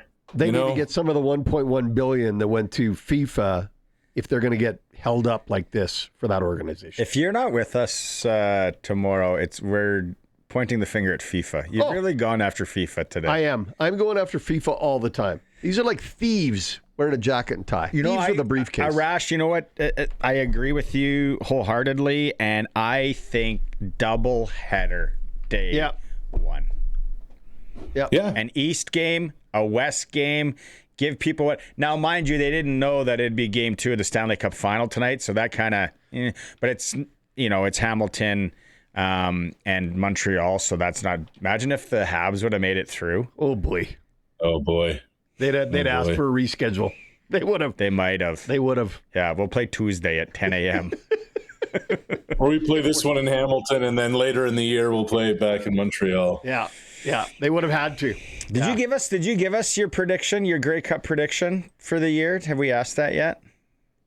I picked BC versus Hamilton. BC Hamilton. Who wins? Curtis wants to know. He's got Colson's leather bound. He's getting a future bet in? Yeah. I'm rolling with Nathan Rourke, Curtis. Everybody is. That's an easy pick. Didn't everybody do that last year? Everybody's jumping on that bandwagon. Didn't everybody do that? I might be bullish on the Calgary Stampeders. I'm not. If we need the Riders to beat the Stampeders this year. Yep. Somehow. Just the team that needs a hot start is Edmonton. Yeah. Because that seat isn't hot yet on Mark Killam, but it's a little warm is what I'm being told. I was hoping Mark Killam, because we had Morley Scott on beginning.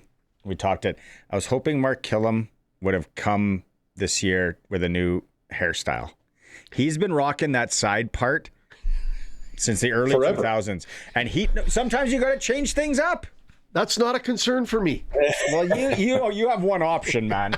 You could go with the classic horseshoe, though. I could go with the horseshoe. If you grew it out. I could. It's there. I could do it. Man, you look hilarious. I'm not Curtis, doing your it. next AI picture, the horseshoe. Curtis, Sharky with the horseshoe. Do not dare Arash, put you and I have nothing to worry about in that respect. Hey, here's my shot for the CFL. Taylor Elgersma starts Game 5 for Winnipeg. Who? Write it down, Curtis. Yeah. I don't know who Winnipeg plays Week 5, but it'd be great if it was against BC. Jeez. Yeah. Canadians. Yeah. Jeez. All right. I love it. Thanks, buddy. Talk to you next week. All right, guys. Have a good weekend. Nice job with the pie. Oh, there it is. One more time. Pie in the face. They love it. Okay, we got to go to break. That was Coast to Coast with Arash Madani for Brian Golly, Smart Investing Solutions. We're coming back with Clutch Performer and the NASCAR report. It's a Sports Cage on 620 CKR. The Sports Cage Clutch Performer for Keln Solar. Thinking about saving money by using solar power? Keln Solar is a local family company that can put solar panels on your home, business, or farm. KelnSolar.com.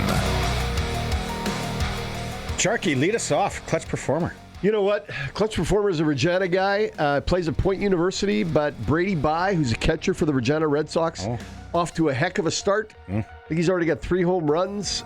He's leading the Sox, batting .500. Got to get out and catch those Sox out at Curry Field. It's a great night for baseball. Why wouldn't a guy spend some time up there? Way to go, Brady. Yeah, they're playing tonight, tugging with the CFL home opener. A lot going on. And the NHL playoffs. Thank God we can get everything on our phones. My Clutch Performer is your buddy that brought the KFC into Taylor Field back in the day. What was his name? I can't say. Well, statute of limitations. No. And actually, it was a her. What? Yeah, it was a her. Yeah. Oh, solid move. Yeah. Yeah. Clutch Performance for Keln Solar, Lumsden, Saskatchewan. Anything you need solar. Local, family-run company. You can look them up on Google, and they can help you out. Before NASCAR, quickly here. Really good text message, but... Oh, it's Sid. Sid from Lumsden. Love the show. Thanks, Sid. He says, the tradition of the CFL for the first game of the year should be a repeat of the Grey Cup in the winning city's venue. I would like to see that. I agree with Sid. Sid, I don't disagree with you, and I think the CFL would like to have that too. This whole FIFA crap. There you go again. Yeah, I'm anti-FIFA. I really am. I may not even watch, right? I'm not even going to follow. We'll be watching it here. I know. It's in the afternoon. It'll be on in the station. This whole FIFA crap has thrown the CFL schedule and everything into a flux. I had to be careful how I said that. And I think the CFL would like some of that $1.1 billion that went to FIFA to be put to them because they were thrown out of their stadiums. But anyway, that's my thought. So anyways, I agree, Sid. Okay, NASCAR time? Love it. The Sports Cage NASCAR Report, where rubbin' is racing, is brought to you by Croft Electric. Almost 29 years of trusted, reliable home, farm, and commercial service for all electrical needs. CroftElectric.com and all socials. What a finish. What a finish we had in Nashville. With 2 laps to go, the Joe Gibbs Racing teammates of Hamlin, Christopher Bell, and Chase Briscoe, all 3 were in the mix to win the race, battling each other right to the finish, challenging for the lead. Bell and Hamlin switched spots. Briscoe tried to sneak through and couldn't. Each had a shot at the title, but Hamlin pulled ahead halfway through the final lap and held on for the win. I can't remember the last time one team, let alone Joe Gibbs Racing, took all 3 spots. The 4th teammate, Ty Gibbs, finished 13th on the day. Hamlin had to come from the back as he was assessed a penalty on the opening lap for jumping the start. They don't have that truck with the line like you want for buggy. You want to drive that? They don't have that in NASCAR. Standard-bred horses. They don't have that kind of thing. But I thought of you when he jumped the line. I thought, if they had Barney out there in the truck. Barney driving the truck. He'd have been in the right spot. Okay. This was Hamlin's 3rd win of the season. I don't know if he's going to catch Reddick at 5, but he's on his way. With the win, Hamlin climbs to 97 points behind Reddick for the top spot. Van Gisbergen, another one of your favorite names, had his best finish on the oval, finishing 5th and climbing in the standings 2 spots to 12th. Ostron Cindric finished 26th. He said that wasn't much, but it moved him up into the field of 16 and in the playoff chase as he passed Ryan Preece, who finished 34th. This week, we moved to Michigan for the Firekeepers Casino 400, another oval. Yeah, Firekeepers Casino. What a name. I know. It's a go Sunday at 1 p.m. Kingsport Speedway has their second event of the year.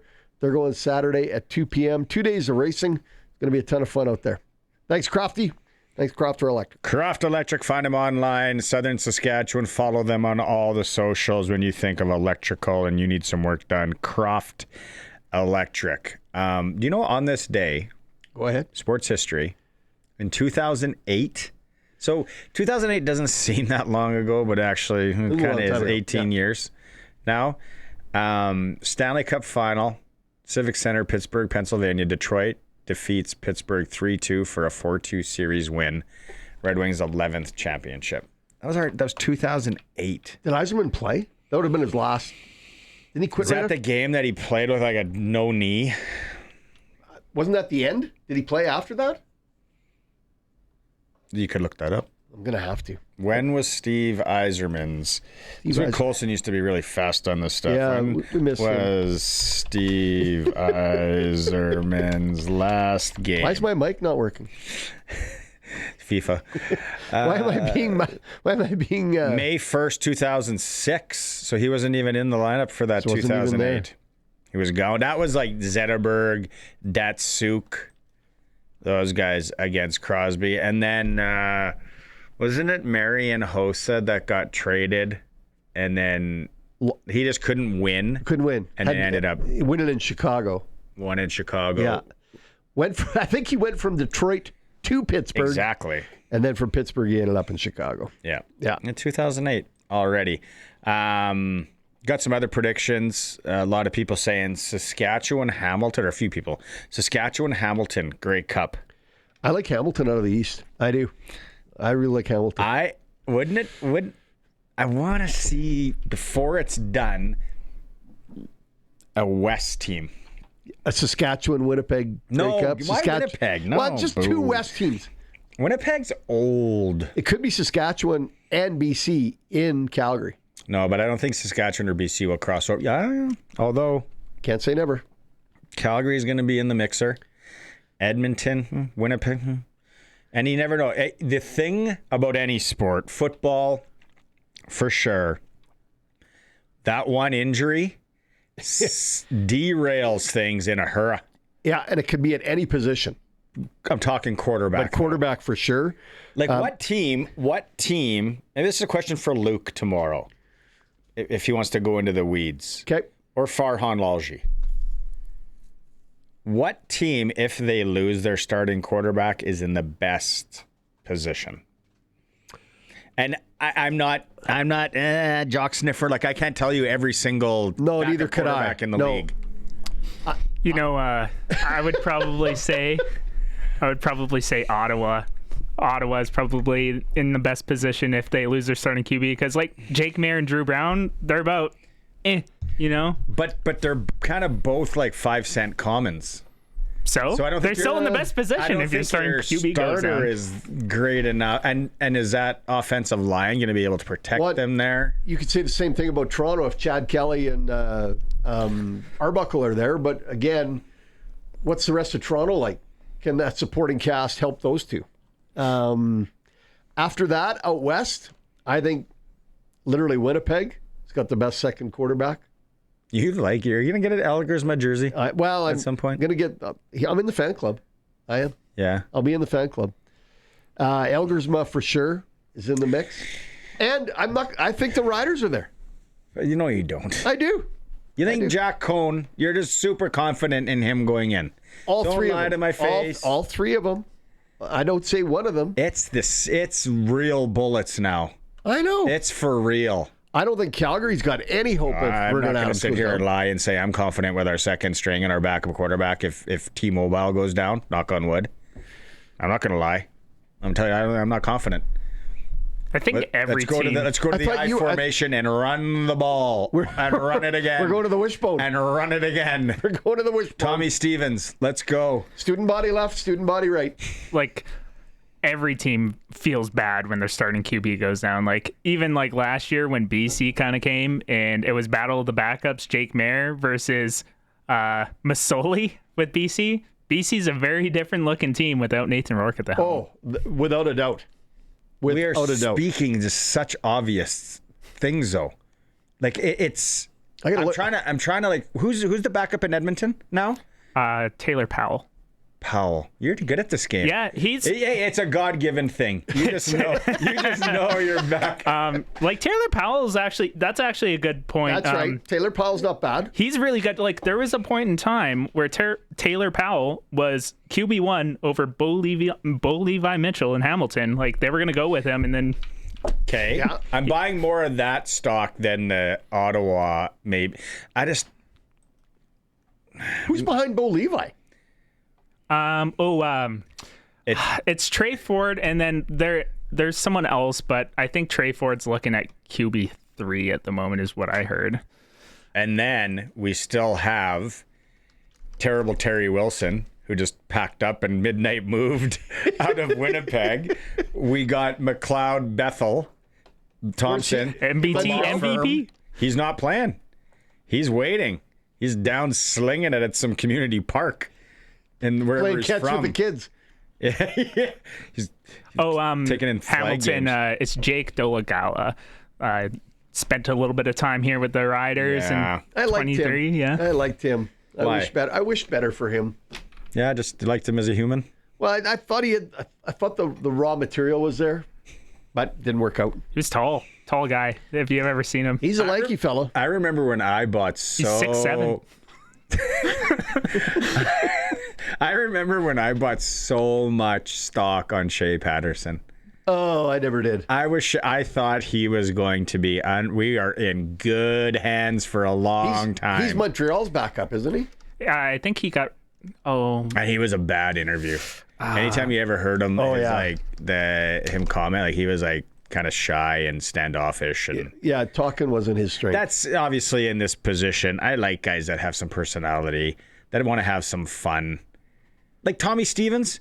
Like that guy could legit come and co-host the show. You're the president of the fan club. I think Shea Patterson did get released. He's not with Montreal currently. Him and McLeod are having a catch. Hey, what are you doing tonight? Want to go play some catch? Right now it's Davis Alexander, Dustin Crum, and Anthony Brown Jr. Why do I feel Dustin Crum's been in the league a long time, but he's never really played?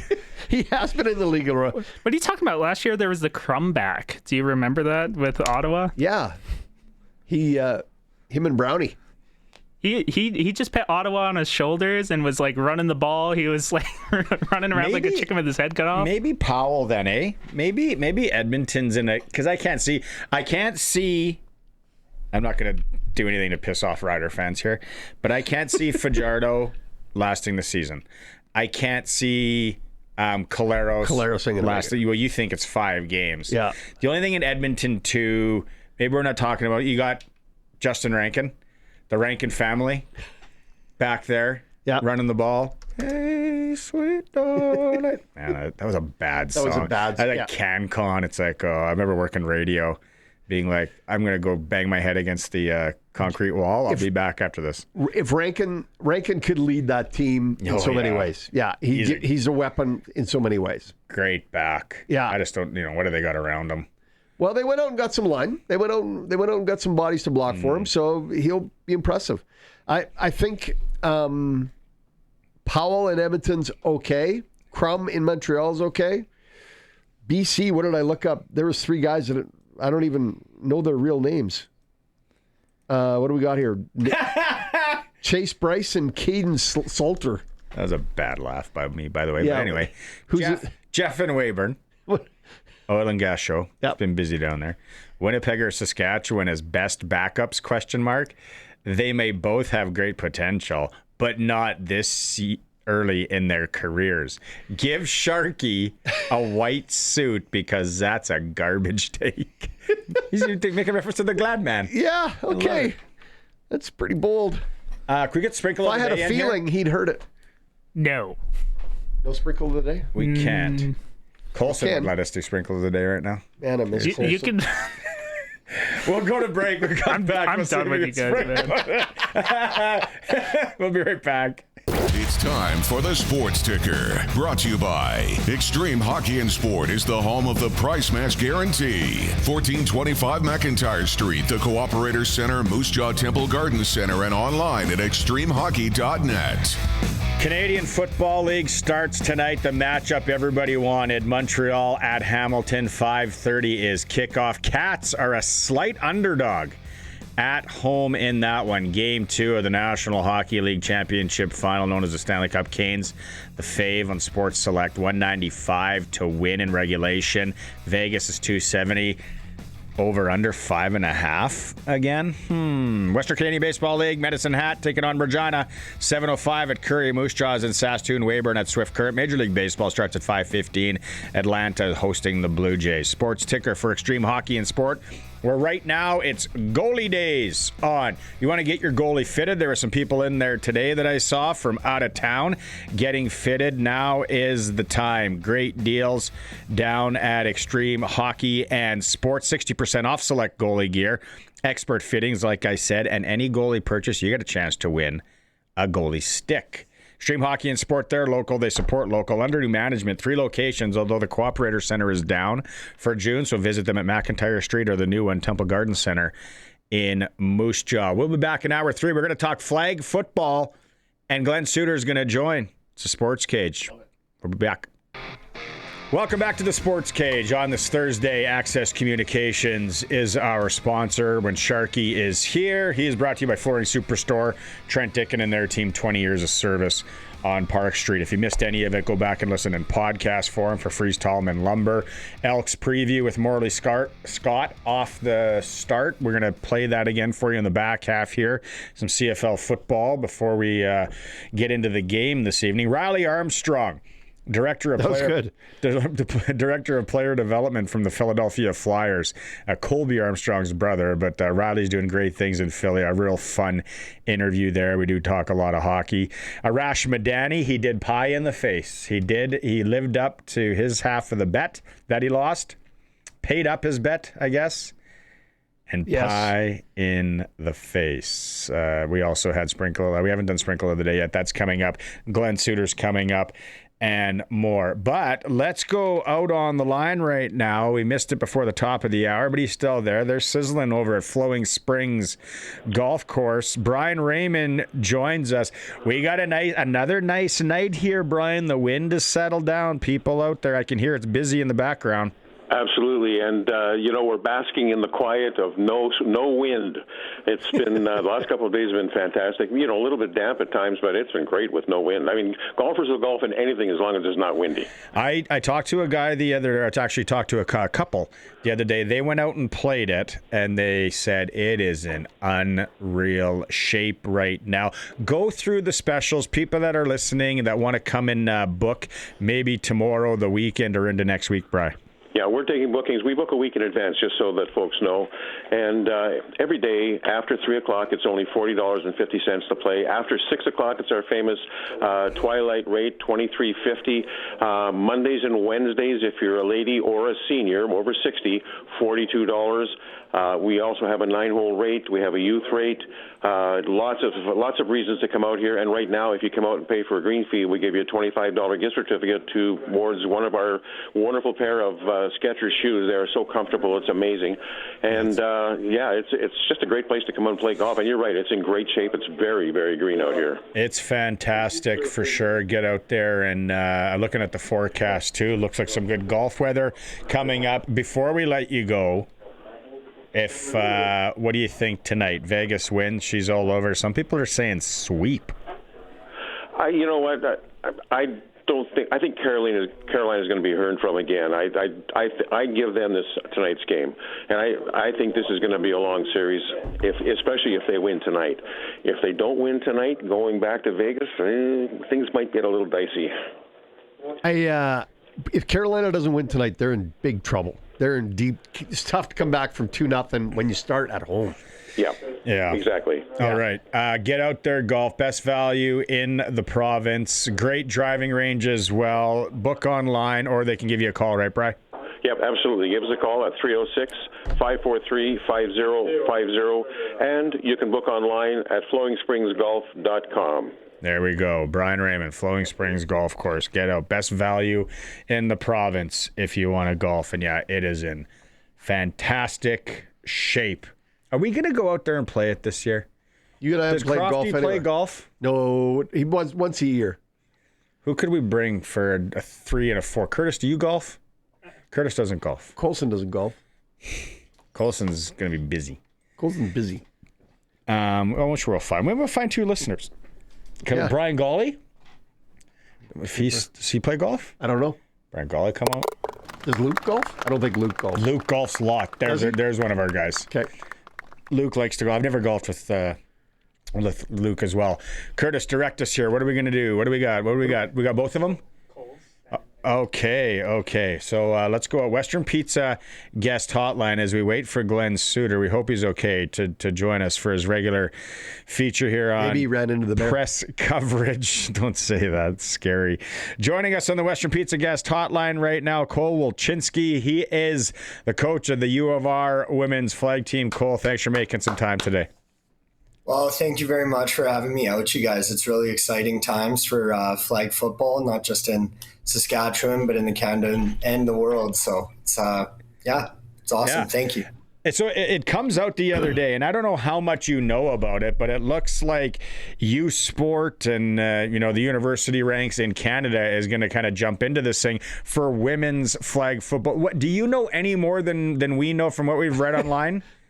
Well, I found out at the exact same time as you guys by seeing the Football Canada Instagram, U Sport Instagram, and I've been bugging Mike Thomas from Football Sask and any person that I possibly could to get any more information. But for us right now, we're just really excited to see that U Sport is hopping on.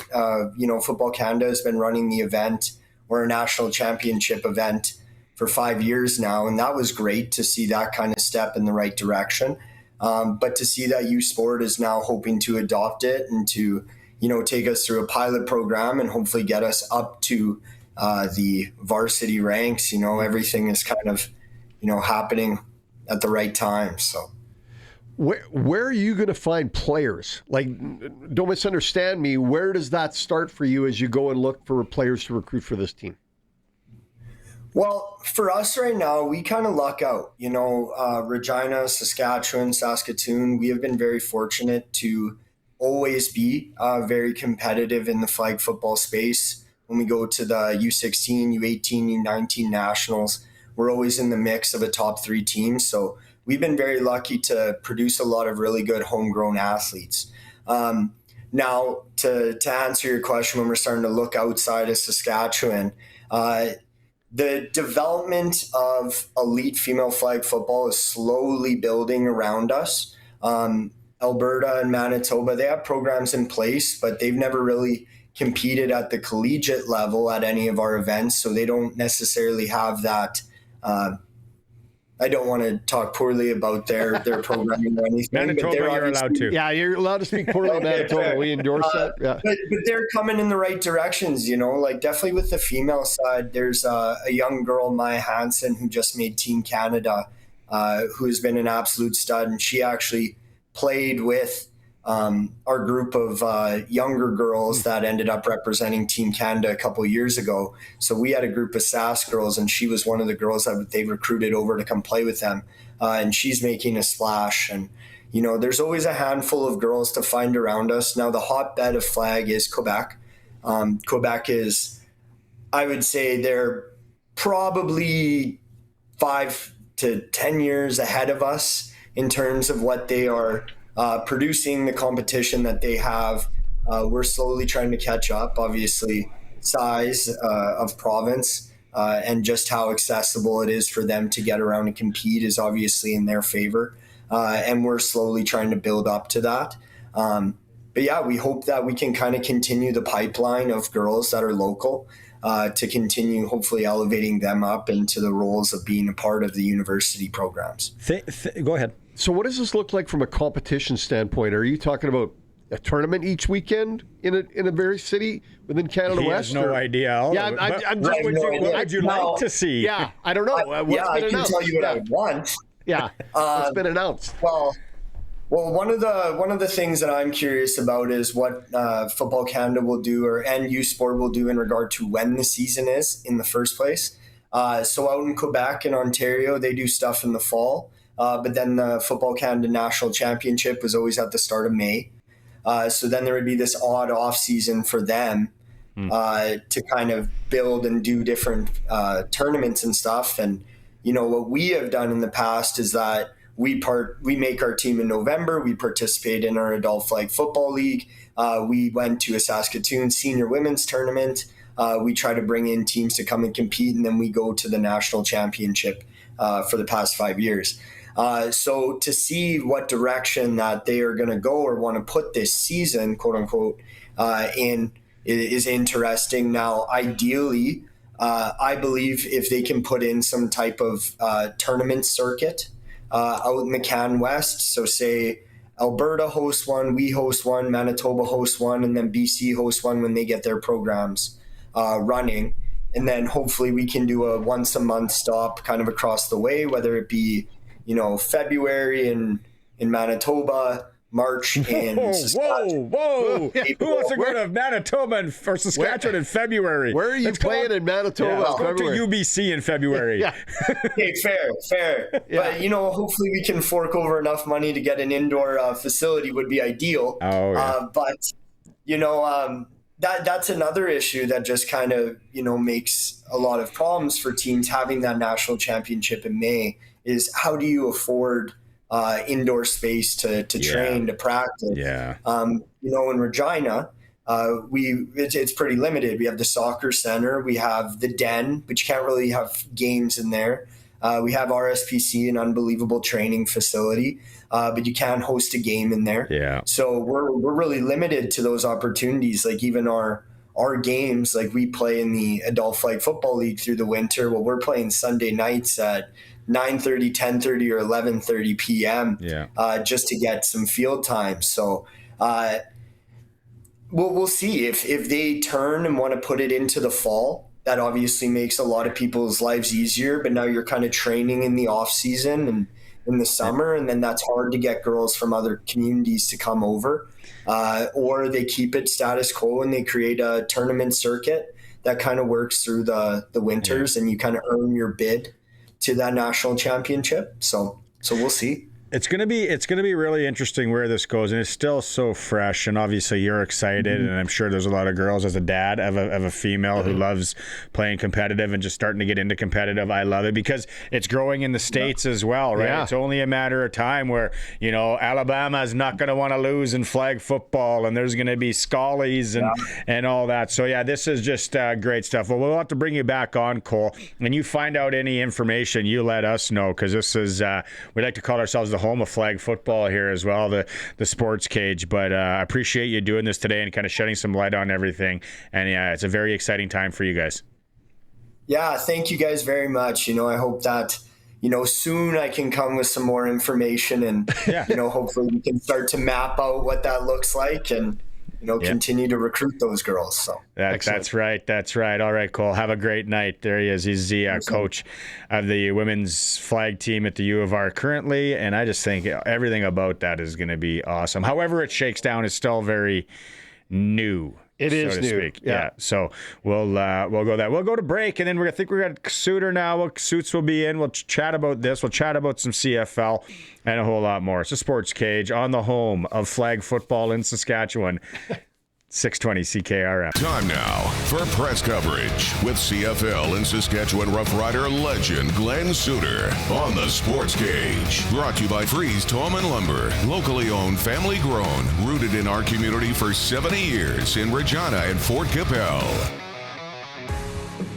I know you wanted to be in that segment, but you were checking into your hotel, and it sounds like the lobby was just the lineup to check in. Aren't you like don't they know who you are? Diamond Club check in? Like, do you even check in with the regular folk? Shouldn't there be somebody waiting for you with your key to take you to your room?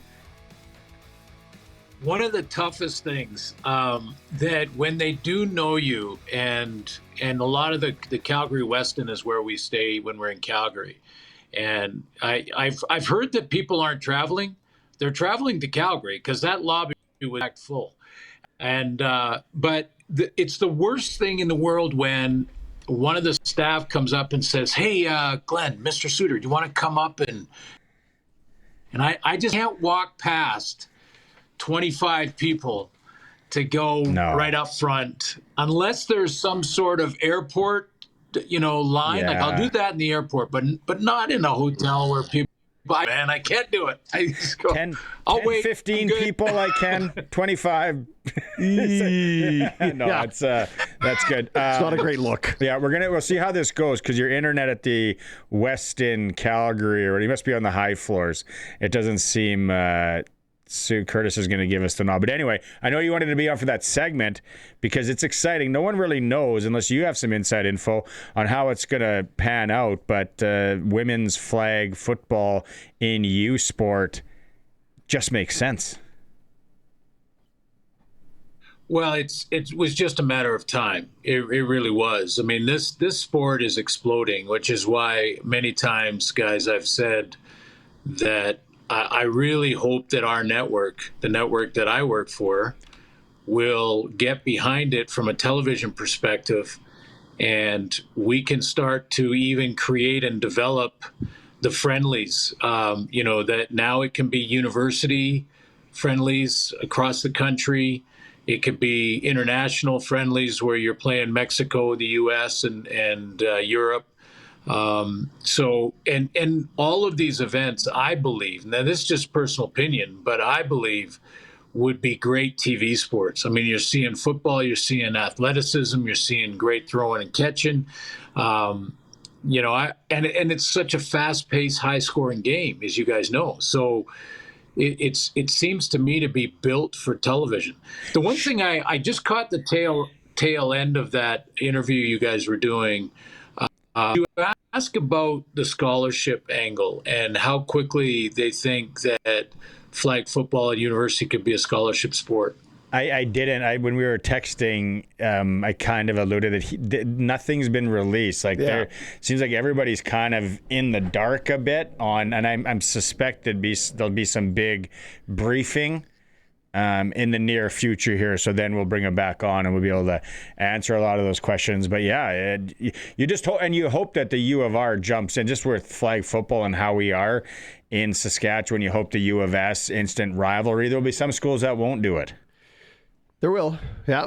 There will be some schools, but we've talked about some of the issues at the U of R, so hopefully they get that figured out and get that promoted properly. Did we? Yes, we have.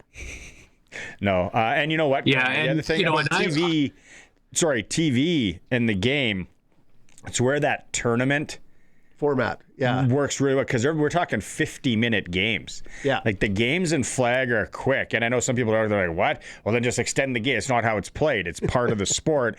It's quick. It's fast. And yeah, it's exciting. I know some people when they watch that pros versus, whatever, they didn't care for it. Okay, that's fine. I don't care for some sports I don't care for fishing. Some people can stand, sit and watch it and all that, right? So different strokes for different folks, but this sport is exploding. It'll be great. And then what did you want to mention, sorry, again on it? We got a bit of a delay.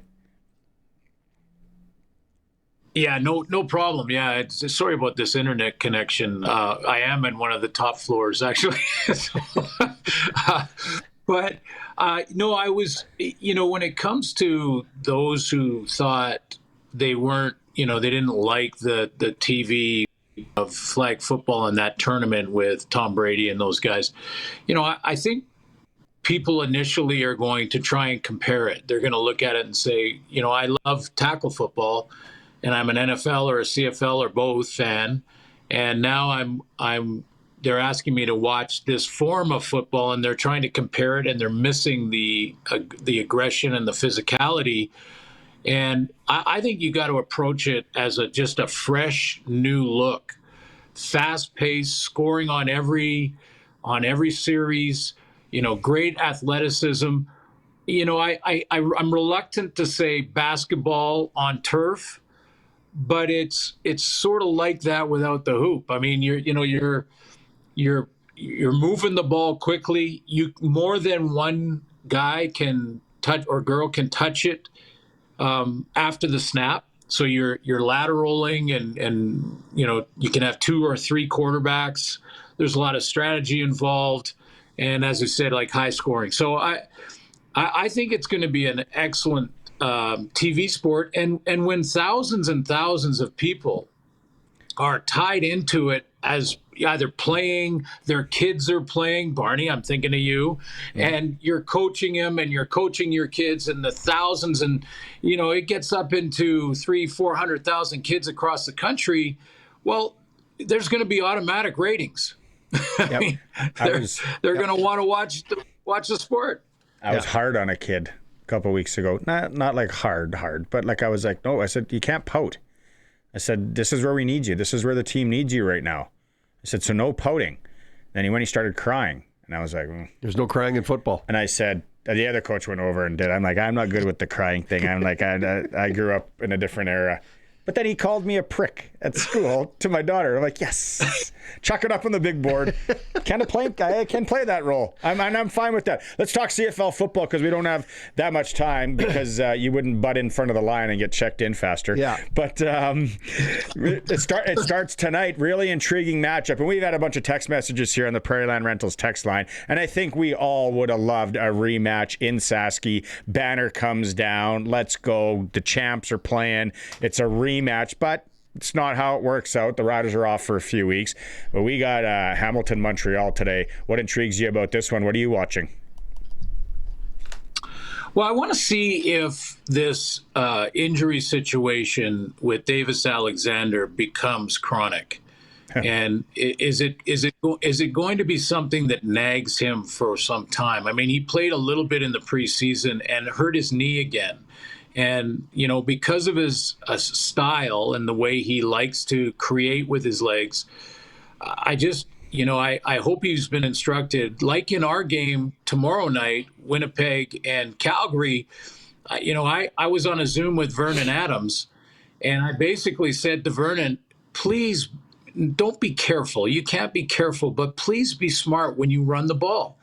I mean, when you go across the board, our quarterbacks in the league this year are all all-star caliber, all with experience. Some guys are going straight to the Hall of Fame, and the guys like Zach Collaros and Bo Levi Mitchell that are going tonight.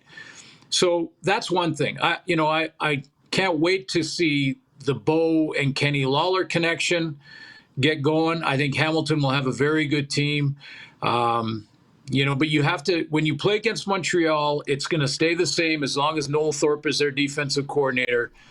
You have to figure out their defense. And it's complicated. It's all over the map.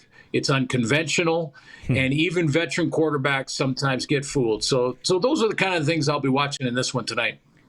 I think the bigger game of the weekend, and no offense to the one you're covering, is the Elks Red Blacks, because both those teams are desperate for a great start. Like, incredibly desperate. What do you see out of that game on Saturday night? Well, I keep thinking with more stability at quarterback with Cody Fajardo that Edmonton, I thought their defense last year played well enough to be a playoff team. I thought they have maybe the most explosive tailback. I won't say best because there's, some Saskatchewan fans that believe their guy's the best. And I know there's Calgary fans that think that their guy's the best. But he's explosive in Justin Rankin, and probably more explosive than any back in the league. So you combine him with stability at quarterback with Cody Fajardo, who knows, he might not be Cody might not be the most dynamic player in the league, but he knows how to win games. He knows how to manage through them. He knows how to win them. He knows when it's important to make that big throw that he has to connect with. If you're watching the stream, you just saw one of them on a dig route for a first. So, I'm expecting that to be the most improved team in the league. I really am, as far as wins and losses, because they were improving last year. But I think the win and loss column is going to change for Edmonton this year. I really do. I think they're poised to be the comeback team here. Ottawa's still got a bunch of question marks starting at quarterback. Mayer is good, but he had an opportunity in Calgary and didn't make the best of it. So that's a big question mark there. Okay. Season's here. Revved up. You have a good call out there in Calgary, and then next week I'm off. You won't be talking to me, so somebody else will be filling in. And the Westin Hotel was the birthplace of the Caesar cocktail. Whoa. Yes. And still has the keg down in the lobby. Still has the keg down in the lobby too. Really? That I can make a reservation. Yeah. Historic. The Westin Hotel is the birthplace of the Caesar cocktail. Calgary? In Calgary. Really? You'll have to fill us in more. Okay, thanks, Suits. Have a good one, bud. Okay, thanks, guys. There he is. Press coverage for Freeze Tallman Lumber right now, delivering out to the cottage country or to your home from the Fort Capel or the Regina locations. Siding, doors, decking, everything. Is decking still on sale? No. Okay. But I'm sure if you go in there and you want to wheel and deal.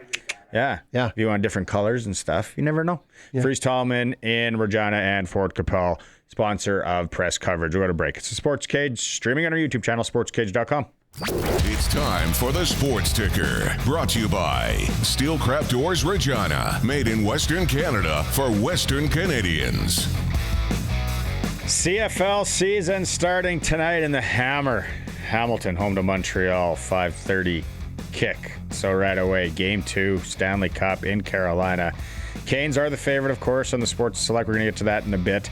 And the over-under Western Canadian Baseball League at Curry. Red Sox hosting Medicine Hat, 7:05. Moose Jaws in Saskatoon. Weyburn at Swift Current. And Major League Baseball, Blue Jays, Atlanta just getting underway. 0-0, top of the second.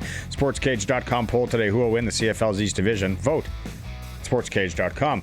It's for Steelcraft Doors, locations in Prince Albert, Saskatoon, and Regina, covering all of Saskatchewan. Made in Western Canada for Western Canada. Steelcraft Doors. Okay, sprinkle of the day. I took the over tonight. Without a doubt, you would. Watch it be like a 2-1 game now. But I can't see it. Starting with the Golden Knights, Hurricanes, 5.5. The over pays 175. The under pays 185. And then Vegas is 270. Carolina's 195. Guess what I took there? You took Vegas. I took the tie. I think this thing's going into overtime at 355. You know, it's pretty tight. Marner and Svechnikov. I take Marner. And this is the props. You're talking props here. Yeah, prop shots. Yeah. Ehlers or Theodore. Theodore had 3 in the last game. 3 helpers. Dorofeyev and Stankoven. That's shots on net. Depends. Power plays. Yeah. Vegas had 0 power plays. Dorofeyev did not have a great night. He's learning. He's young. So that's the hockey side of it. SportsSelect.com. Make your picks online if you want. Generate a QR code and just go to your Lotto Spot retailer. But then let's go to the CFL game this evening. What do we got there? Oh, it's off the board. It expired because we're just a little too late. Unfortunately, we can go Stamps and Bombers tomorrow night. We'll talk about that. We got the over-unders. This is where early in the season, the over-unders, and you're just watching the forecast. Exactly. The offense is going to be, firing on all. I hit last night a little 47.5. I hit the Knicks. Did you? Yep. Nice. Big basketball guy. SportsSelect.com. Every bet is 100% legal. Chance of winning cash in hand. Must be 18 plus to play. Like I said, you can make your picks online with a QR code. Scan at your Lotto Spot retailer or fill it out on the slips like we always have. SportsSelect.com. Okay, CFL chat. I'm actually interested to watch that game tonight. I think I'm going to give the split screen. Oh, I got to get 2 TVs going. Yeah. Yeah, I can split it up. So it might. I don't have that much technology, but I have multiple televisions. Curtis has an RCA. I don't know if it's if he can do it on his either. Is that the big chest one on the floor? RCA TVs. But we're getting beginning of the show for your CFL goodness. We did our Edmonton Elks preview. So we'll go to break. We come back. It's Morley Scott, voice of the Edmonton Elks. It's a Sports Cage on the home of the Riders, 620 CKRM.